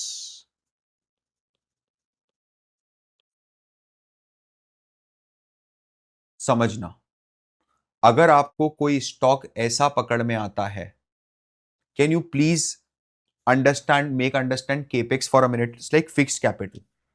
मतलब मेरे को अगर किसी भी रैंडम कंपनी का केपेक्स देखना है, जैसे एक कंपनी है आरती या Deepak Nitrite, again it's a chemical company. सबसे पहले देखो, 33,000 करोड़ की कंपनी है, एसआरएफ 77,000 करोड़, एसआरएफ से आधा साइज है, लेकिन रिलायंस से तो बहुत छोटी, तो बहुत छोटा बिजनेस है, ठीक है। क्या ये कंसोलिडेट हुई है? क्या कंसोलिडेशन ओके होगा इसका? बोलोगे कि कंसोलिडेशन है? कंसोलिडेशन है, यस, ठीक है। नंबर टू थिंग, क्या सेल्स इंक्रीज हुई है मार्च 2021 से? डबल हुई है सेल्स, 2x का ग्रोथ है सेल्स में। क्या प्रॉफिट, क्या ऑपरेटिंग प्रॉफिट इंक्रीज हुआ है? इल्ले, जीरो, ऑपरेटिंग प्रॉफिट में नो ग्रोथ, ठीक है। क्या ईपीएस में कोई इंक्रीमेंट हुआ है? थोड़ा बहुत, 1 पॉइंट समथिंग समथिंग, 1.01, 1.02x, ज्यादा नहीं। क्या, समझना, क्या मेरी फिक्स्ड एसेट्स में कोई ग्रोथ हुई है? हुई है, 50% इंक्रीज हुआ है फिक्स्ड एसेट, डबल नहीं हुआ है फिक्स्ड एसेट्स। ये केपेक्स यहां से देखेंगे अपन, यहां से केपेक्स देखेंगे अभी के लिए शुरुआत में, बस इसको मैं और रिफाइन करवाता जाऊंगा, ठीक है। अगर इतना आप देख रहे हो, तो क्या आप एक नजर और दौड़ा सकते हो क्या ऊपर? वो आपको एक नजर ऐसे दौड़ानी पड़ेगी, बस ऐसे, तुरंत, तुरंत, ज्यादा टाइम नहीं, तुरंत। जैसे कि मैं एसआरएफ ओपन करता हूं, तुरंत नजर दौड़ा के मेरे को बताना, क्या, फटाफट है ना, क्या केपेक्स डबल हुआ है पिछले 5 साल में? क्या फिक्स्ड एसेट्स डबल हुए हैं? डबल हुए हैं। क्या बोरोइंग डबल हुई है क्या पिछले 5 साल में? नहीं। क्या रिजर्व्स डबल हुए हैं पिछले 5 साल में? मतलब बोरोइंग अगर डबल नहीं हुई है और मैंने फैक्ट्री डबल कर दी, इसका मतलब क्या मैंने लोन से पैसा लेके वो कैपेक्स कराए या जेब का पैसा लेके कैपेक्स कराए? जेब के पैसे से कैपेक्स कराए। कौन सी कंपनी ज्यादा इन्वेस्टेबल है, जो लोन लेके फैक्ट्री खोल रही है, जिसके पास पूरा कैश था, उसने चेक लिख के फैक्ट्री खोला है? जिसके पास पूरा कैश था, जिसने चेक लिख के फैक्ट्री खोला है। समझना मेरी बात, आपको है ना, जब ये सेक्टर्स मिलेंगे, अभी समझ में आया केपेक्स, हेवी केपेक्स क्या है, क्या बोलना चाह रहा हूं मैं। उसके साथ बोरिंग भी चेक करना कि कहीं ऐसा तो नहीं हो रहा है कि केपेक्स जो है वो बोरोड फंडेड केपेक्स है, डेट फंडेड केपेक्स हो रहा है, ऐसा तो नहीं हो रहा है। अब इसके बाद है ना, आपको म्यूचुअल फंड के इनफ्लोस चेक करने इस पर्टिकुलर सेक्टर में, इन पर्टिकुलर स्टॉक्स में। तो अब म्यूचुअल फंड के इनफ्लोस कैसे चेक करोगे? तो म्यूचुअल फंड के इनफ्लोस चेक करने के लिए आप कहां जाओगे? Very good, very good. जो बच्चे यूट्यूब में प्री रिक्विजिट करके आए, उनको ये चीज पता है कि हम रूपी वेस्ट में जाएंगे। समझ रहे हो? हम रूपी वेस्ट में जाएंगे, हम टूल्स में जाएंगे, और हम यहां पर म्यूचुअल फंड पोर्टफोलियो ट्रैकर या stock held by mutual fund, इसमें जाएंगे। Stock held by mutual fund में जाएंगे और यहां पर जाएंगे हम stocks attracting mutual fund managers. और फिर हम यहां पर देखेंगे कि नवंबर मंथ में म्यूचुअल फंड्स ने किन किन जगहों पर, किन किन स्टॉक्स के अंदर पैसा डाला है और कितनी कितने अमाउंट में पैसा डाला है। जैसे आप देखोगे स्विगी में, अबे कम होता है 5,000 करोड़ रुपए एक ही स्टॉक में डालना। एक्सिस बैंक खरीदा है। अब बैंकिंग इंडस्ट्री में अगर आप, आपकी नजर जा रही है, आप देखो ना बड़े बादशाह ने क्या खरीदा इस समय। ये करंट मंथ का ही बता रहा है। एक जब आएगा, तब दिसंबर मंथ खत्म होने के बाद जब डेटा आएगा तो अपडेट हो जाएगा यहां पर। समझ रहे हो आप? डेटा जब आएगा तब अपडेट हो जाएगा यहां पर। It's very normal. Now please understand this. इसको आप डाउनलोड कर सकते हो, एक्सेल में डाउनलोड हो जाएगा, देख लेना, सब हो जाएगा। समझना, जब मुझे ये चीज पता चलेगी ना कि म्यूचुअल फंड का इनफ्लो किन किन सेक्टर्स में हो रहा है, तब है ना मेरे पास एक बहुत ही क्लोजर लेवल ऑफ एस्टिमेशन आ जाएगा कि अब नेक्स्ट ये सेक्टर्स चलने वाले हैं। समझ में आ रही है मेरी बात? जैसे आप पूछते हो ना कि सर कैसे पता चलता है कि अगले कौन से सेक्टर्स चलेंगे, देखो अभी मार्केट में क्या हुआ। ठीक है, मार्केट में क्या हुआ अभी थोड़ा सा समझने की कोशिश करना। ठीक है,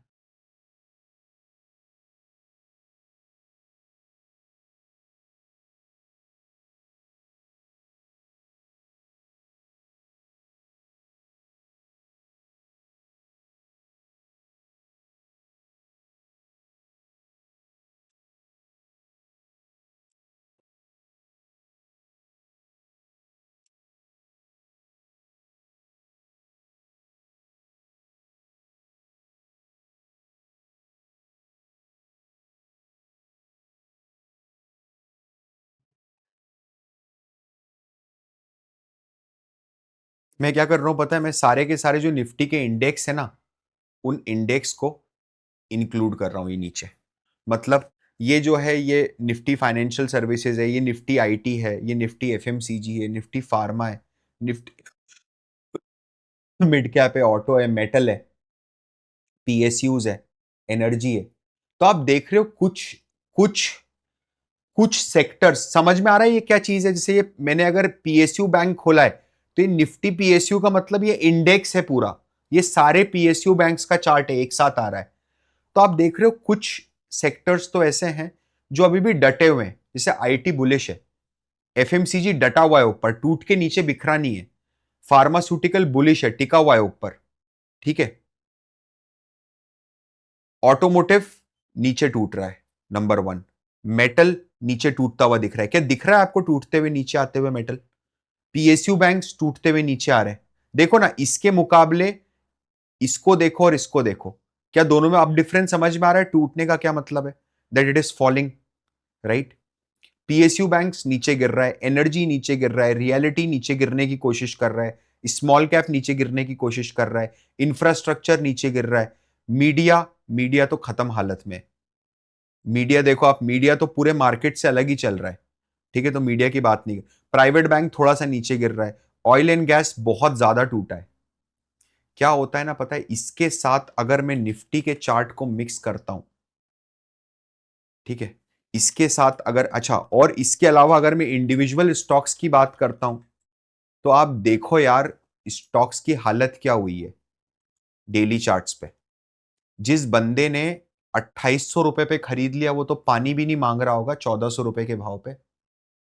जिस व्यक्ति ने 2800 पे जीआरएससी खरीद लिया होगा, वो तो पानी भी नहीं मांग रहा होगा पीने के लिए कि मेरे को पानी दे दो।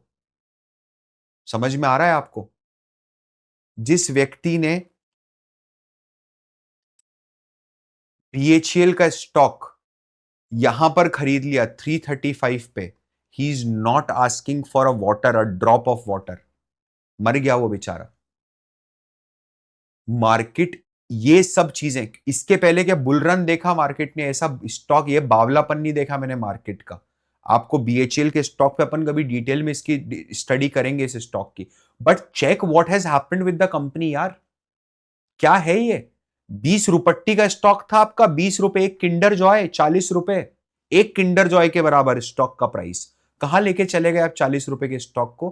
326 रुपए। कितने टाइम पीरियड में लेके गए 40 रुपए के स्टॉक को 326 रुपए आप? 2 साल के अंदर। ये क्या चल रहा है भाई? 8 गुना 2 साल में। और कौन सा स्टॉक? PSU stock. हाँ, किंडर जॉय से डेरी मिल्क सिल्क, वो भी बड़ी वाली, वैलेंटाइन एडिशन। ऐसा क्या बात है? वाह वाह वाह वाह वाह वाह। समझ रहे हो आप? बहुत बढ़िया। समझ रहे हैं इधर ध्यान से सब लोग। Please try to understand, please try to understand. इसके बाद ये हुआ ना जिसके साथ, आपको आपको बाहर बैठ के समझ में नहीं आ रहा है ना अभी, बट जिसके साथ हुआ ना, उसके पॉइंट ऑफ व्यू से समझो। जिस बंदे ने पिताजी से पैसा मांगा कि मेरे को स्टॉक में इन्वेस्ट करना है, और जो 340 रुपए के भाव पे 5 लाख रुपए लगा दिए अपने पापा से लेके बीएचईएल के। अब उसके पापा जब यहां पूछ रहे हैं ना कि स्टॉक कैसे चल रहे हैं, तो वो रोज बोलता है कि अच्छे चल रहे हैं। समझ रहे हो? पापा रोज देखते हैं स्टॉक, आज मार्केट गिरा, निवेशकों ने 2 लाख करोड़ रुपए गवाए, पापा बच्चे की तरफ देखते, टॉप। देखो ही मत इधर। अपन ने तो 10 साल के लिए इन्वेस्ट करा था पापा, याद है? Long term investing. कॉफी। फिर आप उनको कॉफी कैन इन्वेस्टिंग का मतलब समझाते हो कि देखो पापा, एक फिरंगी कंसेप्ट होता है कॉफी कैन इन्वेस्टिंग। उसमें क्या करते हैं, स्टॉक को कॉफी के कैन में बंद करके उसको गाड़ के रख देते हैं। तो अपने को अब सीधे 10 साल बाद देखना है। आपने पापा को स्विंग ट्रेडर से लॉन्ग टर्म इन्वेस्टर कब बना दिया, उनको पता ही नहीं चला। ये सब आपने करा है। समझना आप। जब ऐसा हो गया है ना, जब मार्केट में इतना क्रेजीनेस हो गई है, लिखो जी। कौन सा ऑटोमोटिव था वो? रिलायबल ऑटोमोटिव था क्या वो? अरे वो यामा शोरूम वाला। रिसोर्सफुल, ओ हो। Resourceful automobile. समझ ही नहीं आएगा इसका चार्ट। आपको देखोगे ना, आप घबरा जाओगे चार्ट देख के, क्या चार्ट है ये। सारे रिसोर्सेज यूज कर लिए इन्होंने अपने इन्वेस्टर्स के। जितने रिसोर्सेज थे ना, वो सब इन्होंने एक साथ यूज कर लिए। जब ऐसी हालत हो रही है ना मार्केट में, बी आर गोयल, अबे वो छोटे छोटे टोल रोड बनाता है हमारे यहां इंदौर में। कहीं खड़ा हो जाए ना तो कोई पहचाने भी नहीं इस व्यक्ति को। ये अभी आईपीओ लेके आ गए। समझ रहे हो? बी आर गोयल का आईपीओ 25% का जीएमपी। जब इस तरह की चीजें, इस तरह के लोग आईपीओ लेके आ रहे हैं ना, मार्केट में इतना क्रेजीनेस है। हम जब निफ्टी का चार्ट देख रहे हैं तो डर लग रहा है। निफ्टी के चार्ट को देख, मैं दिखाता हूं आपको, आपको भी डर लगेगा। अभी नहीं लग रहा है, अभी थोड़ी देर में लगेगा। देखो क्या हुआ है, देखना निफ्टी के चार्ट में। एक तो है ना, अभी मेरे को पता है you are not trained in charts, but that's absolutely fine. जो मैं बता रहा हूं उतना तो समझ में आएगा। ये निफ्टी ने टॉप मारा है। टॉप कब मारा है? सितंबर 2024 में टॉप मारा है 26,200 का। ठीक है। अगर आप आंखों से देखते हो, सिर्फ आंखों से देखो, तो आपको ऐसा दिखेगा कि ये एक कंधा है, ये उसका सर है, और ये एक दूसरा कंधा है। क्या आप दिख रहा है आपको ऐसा बनता हुआ जो मैंने बनाया है? ये हेड है और ये उसके 2 शोल्डर है। ठीक है। क्या होता है ना, अभी अपन सिर्फ, मैं मेरी तरफ से कोई एनालाइज नहीं कर रहा हूं। ये साइंस है, साइंटिफिक चीज है, वो बता रहा हूं, है ना। तो हम क्या करते हैं ना, हम ये वेट करते हैं, अगर निफ्टी ने ये चार्ट को ब्रेक करके नीचे आया, निफ्टी यहां पर है ना, और ये सस्टेन कर गई फॉल, तो इस हेड एंड शोल्डर पैटर्न के हिसाब से इस पॉइंट से निफ्टी 2800 नीचे जाएगा, इस पूरे आइडिया के हिसाब से। समझ रहे हो आप? जरा थोड़ा सा नीचे जाके देखते हैं, इसके पहले निफ्टी ने जद्दोजहद कहां पर करी है।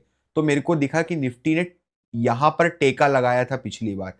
टेका लगाने का मतलब समझते हो, सपोर्ट लिया था यहां पर। तो this could be the level, और स्पेशली ये जो जून का लेवल था ना, ये जो कैंडल बनी हुई दिख रही है आपको, ये बड़ी वाली, this is a Modi election candle, this is the Modi election candle, right.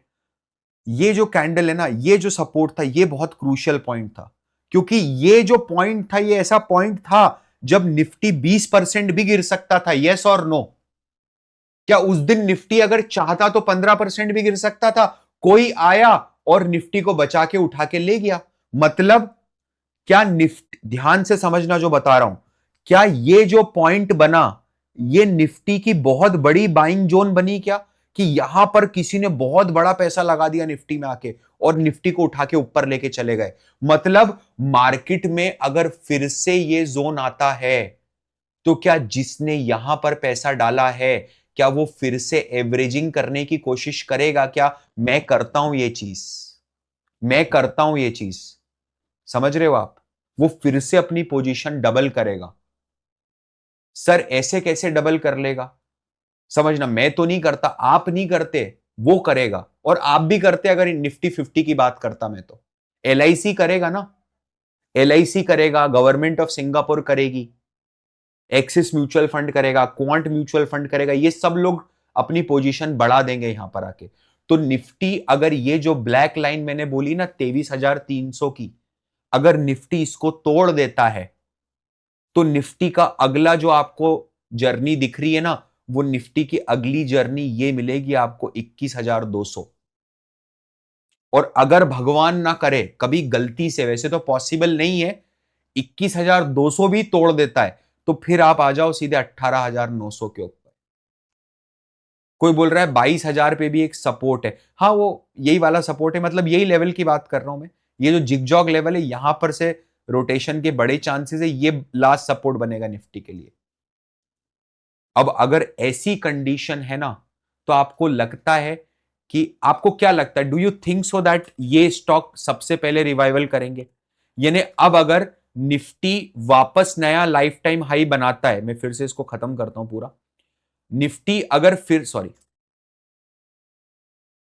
मैं बोल रहा हूं कि अगर निफ्टी फिर से यहां पर जाके ये लाइन को क्रॉस करके इस जगह पर जाता है, तो डू आर यू सेइंग कि बीएचईएल जो है,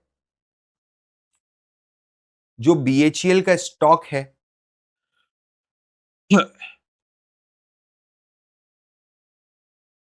वो मेरे पास प्रीमियम वर्जन नहीं ना, तो दो अलग अलग चार्ट्स ओपन नहीं करने देता है ज्यादा देर तक। आपको लगता है बीएचईएल भी वापस 340 रुपए के ऊपर चला जाएगा? डू यू थिंक सो कि बीएचईएल भी वापस ऊपर चला जाएगा? नहीं। डू यू थिंक सो कि जीआरएसी, मतलब आप ये बोलना चाह रहे हो मुझे कि निफ्टी यहां से नया हाई बनाने के लिए निफ्टी को कितना परसेंट का अपस्केल चाहिए, जरा बताओ फटाफट। कितना परसेंट का अपस्केल चाहिए यहां से हाई? नहीं, 10% तो नीचे टूटा है, यहां से अब वापस ऊपर चढ़ने के लिए कितना परसेंट चाहिए? 10% तो ऊपर से नीचे टूटा है ना, नीचे से वापस ऊपर जाने के लिए कितना परसेंट चाहिए? अराउंड 12%। आप ये बोल रहे हो कि निफ्टी 12% ऊपर चढ़ेगा और जीआरएसी डबल हो जाएगा? ऐसा हो सकता है? देखो, होने में तो कुछ भी हो सकता है, बट क्या प्रोबेबिलिटी ज्यादा आपको लग रही है ऐसा होने की, कि निफ्टी यहां से 10% भागेगा और ये स्टॉक यहां से चढ़ के ऊपर हो गया? मत पीछे भागो इन स्टॉक्स के मेरे भाई, मत पीछे भागो इन स्टॉक्स के। सर क्या मैं जोमैटो खरीद लूं क्या? देखो ना, जोमैटो ने तो अपने 200 डे मूविंग एवरेज को भी टच कर दिया। देख, तू मेरे को एक बात बता, समझना, एवरीथिंग एल्स बीइंग इक्वल, अभी 2 मिनट के लिए जो मैं समझा रहा हूं ना, सिर्फ वो समझना, बाकी कोई और कॉन्फ्लिक्ट इसके अंदर मत लेके आना। ये कॉन्फ्लिक्टिंग स्टेटमेंट दे रहा हूं मैं आपको, ठीक है। लेकिन आप मेरे को एक बात बताओ, आपके पास अपॉर्चुनिटी है दो स्टॉक्स खरीदने की। एक स्टॉक है एसआरएफ, है ना, एक स्टॉक है एसआरएफ जिसका चार्ट, और अभी हम सिर्फ सेक्टर प्ले की बात कर रहे हैं, pure sector play, value bargain, ठीक है। ये भी रिवाइव कर जाएगा, मैं गारंटी देता हूं। निफ्टी ने नया हाई मारा तो क्या जोमैटो नया हाई मारेगा आपके हिसाब से? मारेगा, बिल्कुल मारेगा। क्या एसआरएफ नया हाई मार सकता है? मार सकता है, कोई गारंटी नहीं है, मार सकता है, हो सकता है वापस कंसोलिडेशन में चले जाए। लेकिन अगर आप देखोगे ना, तो एसआरएफ के पूरे कंसोलिडेशन पीरियड में क्या सबसे बड़ा वॉल्यूम आया है क्या एसआरएफ के पास? आप देखिए एसआरएफ के पास क्या सबसे बड़ा वॉल्यूम है क्या? अब ध्यान से समझो, अगर आपके पास जोमैटो एक ऑप्शन है और एक ऑप्शन आपके पास एसआरएफ है, मैंने दोनों स्टॉक्स के 3 साल के चार्ट आपके सामने दिए, आप बताओ इन दोनों में से ज्यादा वैल्यू बार्गेन कौन सा दिख रहा है आपको? दिखने में कौन सा value? SRF is a value bargain. तो मैं क्या करूंगा पता है, जाके है ना ऐसे स्टॉक्स को देखो कि जहां पर इस तरह के वॉल्यूम्स आए हैं। अब क्या हो रहा है सर, डेफिनेटली बीएचईएल और जीआरएसी जैसे स्टॉक्स तो नया हाई नहीं बनाएंगे, लेकिन जोमैटो और एसआरएफ बनाएगा। लेकिन पता है जोमैटो ने नया हाई बनाया और एसआरएफ ने नया हाई बनाया, तो इन दोनों के नए हाई बनाने में मेरे हिसाब से ज्यादा इंपॉर्टेंट नया हाई, जो न्यू हाई बनेगा, वो किसका सिग्निफिकेंस ज्यादा होगा, एसआरएफ का या जोमैटो का? एसआरएफ का। बताऊं रीजन क्या है? अगर एसआरएफ ने नया हाई बनाया तो क्या वो पहला आगाज होगा रिटेलर्स, ध्यान से सुनना ये वर्ड, एसआरएफ ने, निफ्टी ने हाई बनाया नया, मैं फिर बता रहा हूं, सबसे पहला हाई निफ्टी ने बनाया और एसआरएफ ने भी नया हाई बनाया, तो क्या रिटेलर्स के लिए ये अनाउंसमेंट होगा कि केमिकल सेक्टर चलने की तैयारी में है, गाड़ी में बैठ जाओ? रिटेलर का अनाउंसमेंट है ये। स्मार्ट मनी तो खरीद के बैठा है 6 महीने से, समझ रहे हो आप? केमिकल सेक्टर को स्मार्ट मनी 6 महीने से खरीद के बैठा है, वो रिटेलर का अनाउंसमेंट होगा वहां पर, समझना। अच्छा, बाय चांस ऐसा हो जाए कि निफ्टी ने नया हाई नहीं बनाया, निफ्टी, क्योंकि निफ्टी तो सिर्फ 50 स्टॉक्स का संगम है, निफ्टी तो देश के 50 सबसे बड़े स्टॉक्स का संगम है। साधारण भाषा में बोलूं तो मैंने इन्वेस्ट नहीं किया एसआरएफ में, ना मैं ये, क्या मैं आपको प्रोवोक कर रहा हूं कि आप एसआरएफ में इन्वेस्ट करो? क्या आप इसको प्रोवोकेशन जैसा लेके जा रहे हो कि आज की क्लास में? तो फिर मैं डिस्कशन ही करना बंद कर दूंगा इस तरीके के, है ना। Please understand, please understand. मान लो ऐसा हो जाए कि निफ्टी तो 50 स्टॉक्स का संगम है, निफ्टी ने हाई नहीं बनाया, निफ्टी का मूड है कि अपने को ऐसे ऐसे चलना है, लेकिन अगर एसआरएफ ने हाई बना दिया, अभी ये जो बॉक्स है इसको एसआरएफ ने ब्रेक कर दिया इस तरीके से, सडनली आप देख रहे हो केमिकल स्टॉक्स भागते जा रहे हैं, सडनली आप देख रहे हो, पता नहीं क्या होता है यार, कहीं ना कहीं से नई न्यूज आ जाती है। आपको पता है ये सिंगल डे का जंप देख रहे हो आप एसआरएफ के अंदर, ये सिंगल डे का जंप देख रहे हो आप एसआरएफ के अंदर, ये जो बड़े वॉल्यूम के साथ जंप हुआ है, what is the reason behind this jump? मुझे पता है आप पता कर सकते हो, मुझे पता है कि आप पता कर सकते हो, समझना, लेकिन मैं आपको बता देता हूं। सो एसआरएफ है ना दुनिया की सबसे बड़ी कंपनीज में से एक है, जो रेफ्रिजरेटर की गैस बनाती है, कूलिंग गैस जिसे बोलते हैं बेसिकली। आपने कभी मम्मी को बोलते हुए सुना है फ्रिज की गैस खत्म हो गई है, गैस भरवानी है, फ्रिज में ठंडक नहीं हो रही है? एसी के अंदर भी वो गैस फिलिंग होती है, अब तो नहीं होती है स्प्लिट एसी में, लेकिन जो कंप्रेसर वाले एसीज होते हैं उनमें होती है, समझना।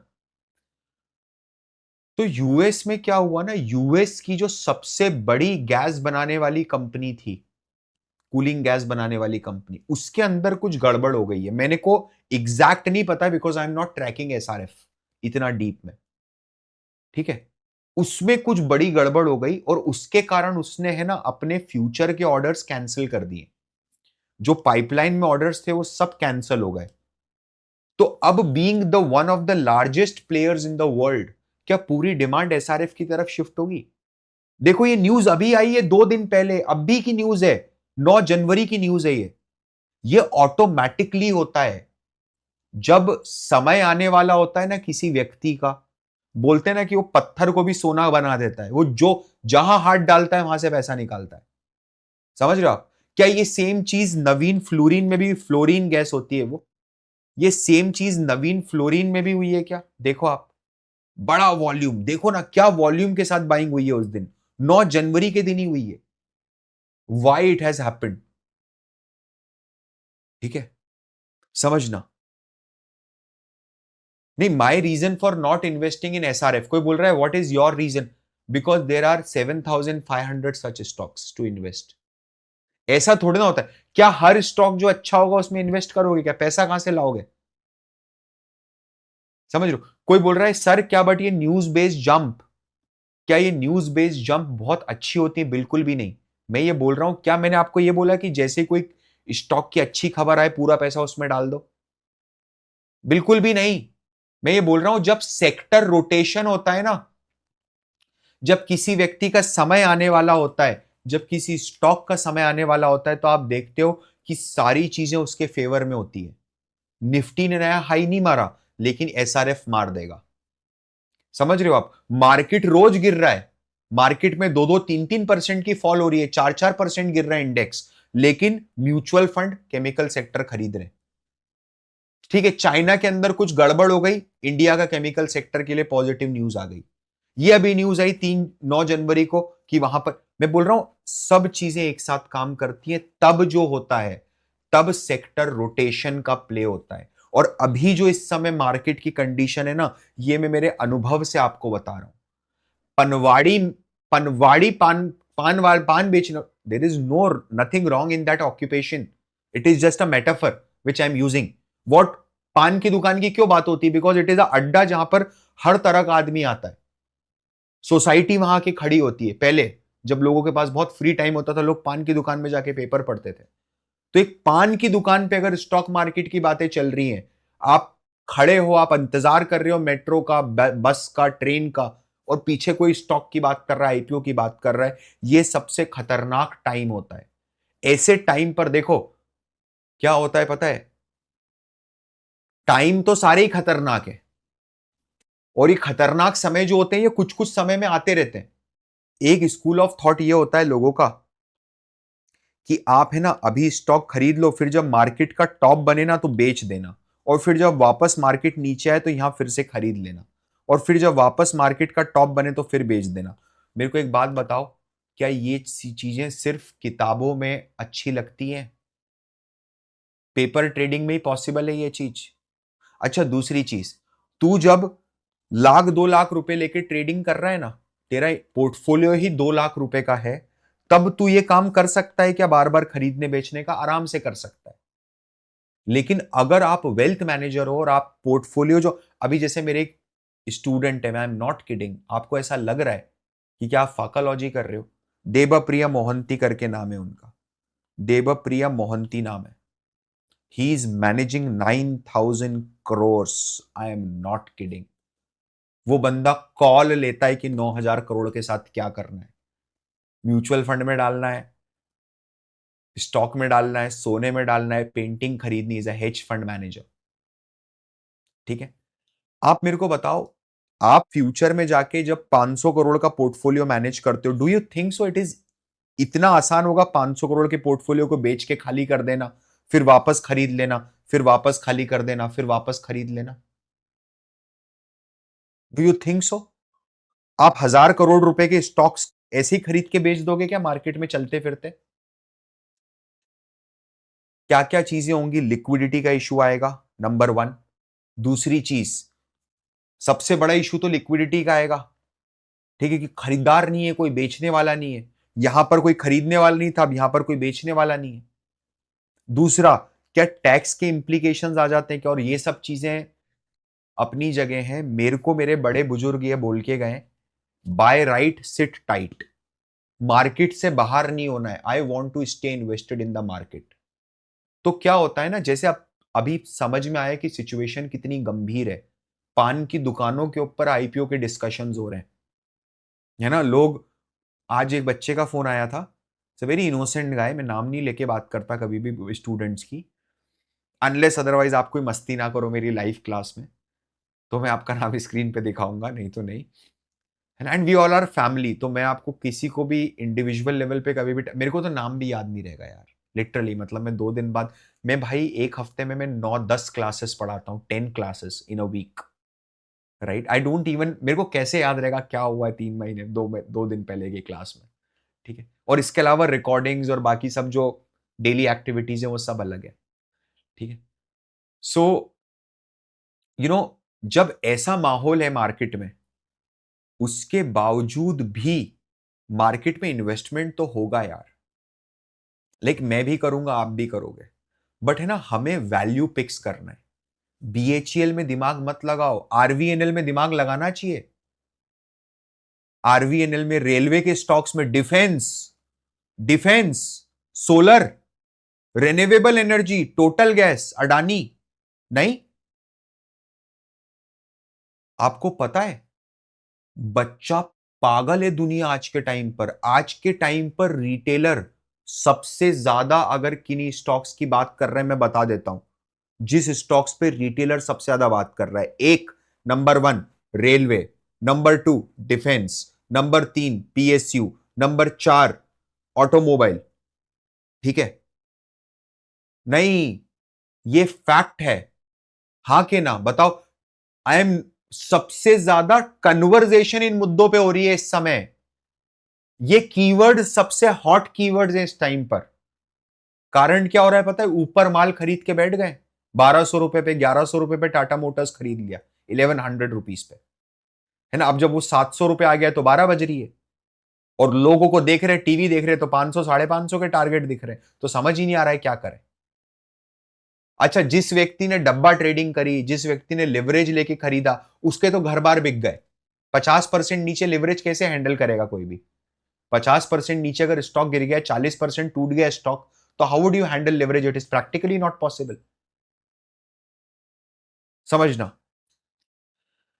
ऐसे केस के अंदर अगर आपको किसी स्टॉक में इन्वेस्ट करना है, या किसी सेक्टर के अंदर एक अच्छा स्टॉक पिक करना है, तो वो स्टॉक क्या इन सेक्टर्स में से पिक करोगे, तो क्या अगले बुल रन में 10x बनने की प्रोबेबिलिटी है क्या? समझ रहे हो? रेलवे तो 10 गुना नहीं हो रहा है, इस बात की तो गारंटी मान रहे हो ना? रेलवे यहां से 10 गुना नहीं हो रहा है, डिफेंस यहां से 10, जोमैटो यहां से 10 गुना होता हुआ दिख रहा है आपको? कितने लोग हैं जो जोमैटो को 10 गुना बोल रहे हैं यहां से? जोमैटो 10 गुना, हाउ मेनी ऑफ यू? चलो जोमैटो 5 टाइम्स, कितने बोल रहे हैं? 1000 रुपए तो कहीं नहीं गया जोमैटो, यहां से 3 गुना। 5 गुना कितने वाले, 5 गुना वाले कितने लोग हैं? 5 गुना वाले, आ जाओ, आ जाओ, आ जाओ, आ जाओ, कोई बात नहीं।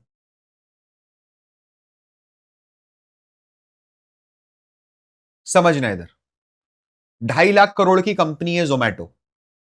234 रुपए के भाव पे अगर 2.5 लाख करोड़ की कंपनी है, तो 300 रुपए के भाव पे कितने लाख करोड़ की कंपनी होगी? फटाफट बताओ, कैलकुलेशन। 2.5 लाख करोड़ की कंपनी 250 रुपए के रेट पर है, तो 3 लाख करोड़, 3 लाख करोड़ की कंपनी होगी, 3 लाख करोड़। अपने पीक वैल्यूएशन पे जोमैटो 3 लाख करोड़ की कंपनी थी। आप बोल रहे हो जोमैटो 3 गुना हो जाएगा, 5 गुना हो जाएगा। 5 गुना वाले बोले थे सबसे ज्यादा, 5 गुना, मतलब जोमैटो कितने लाख करोड़ का बिजनेस बनेगा? 15 लाख करोड़ का बिजनेस बनेगा जोमैटो, ठीक है?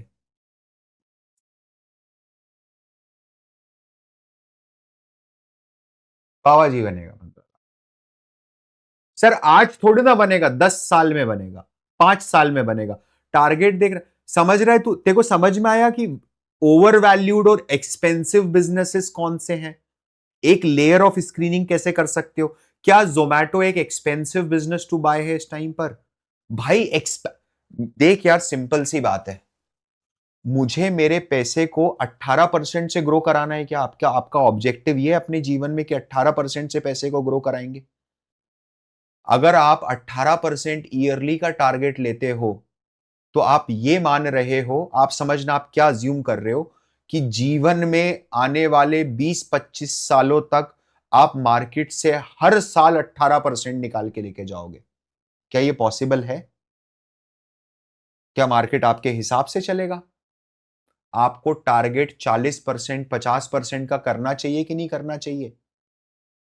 30, अबे टारगेट 40 का करेगा तब तो 20 बनेगा कहीं जाके, समझ रहे हो? और नेगेटिव ईयर्स को भी तो कंसिडर करना है, जो 0 ईयर्स है उनको भी तो कंसिडर करना है, तब कहीं जाके आपका 18% का लॉन्ग टर्म सीएजीआर बैठता है।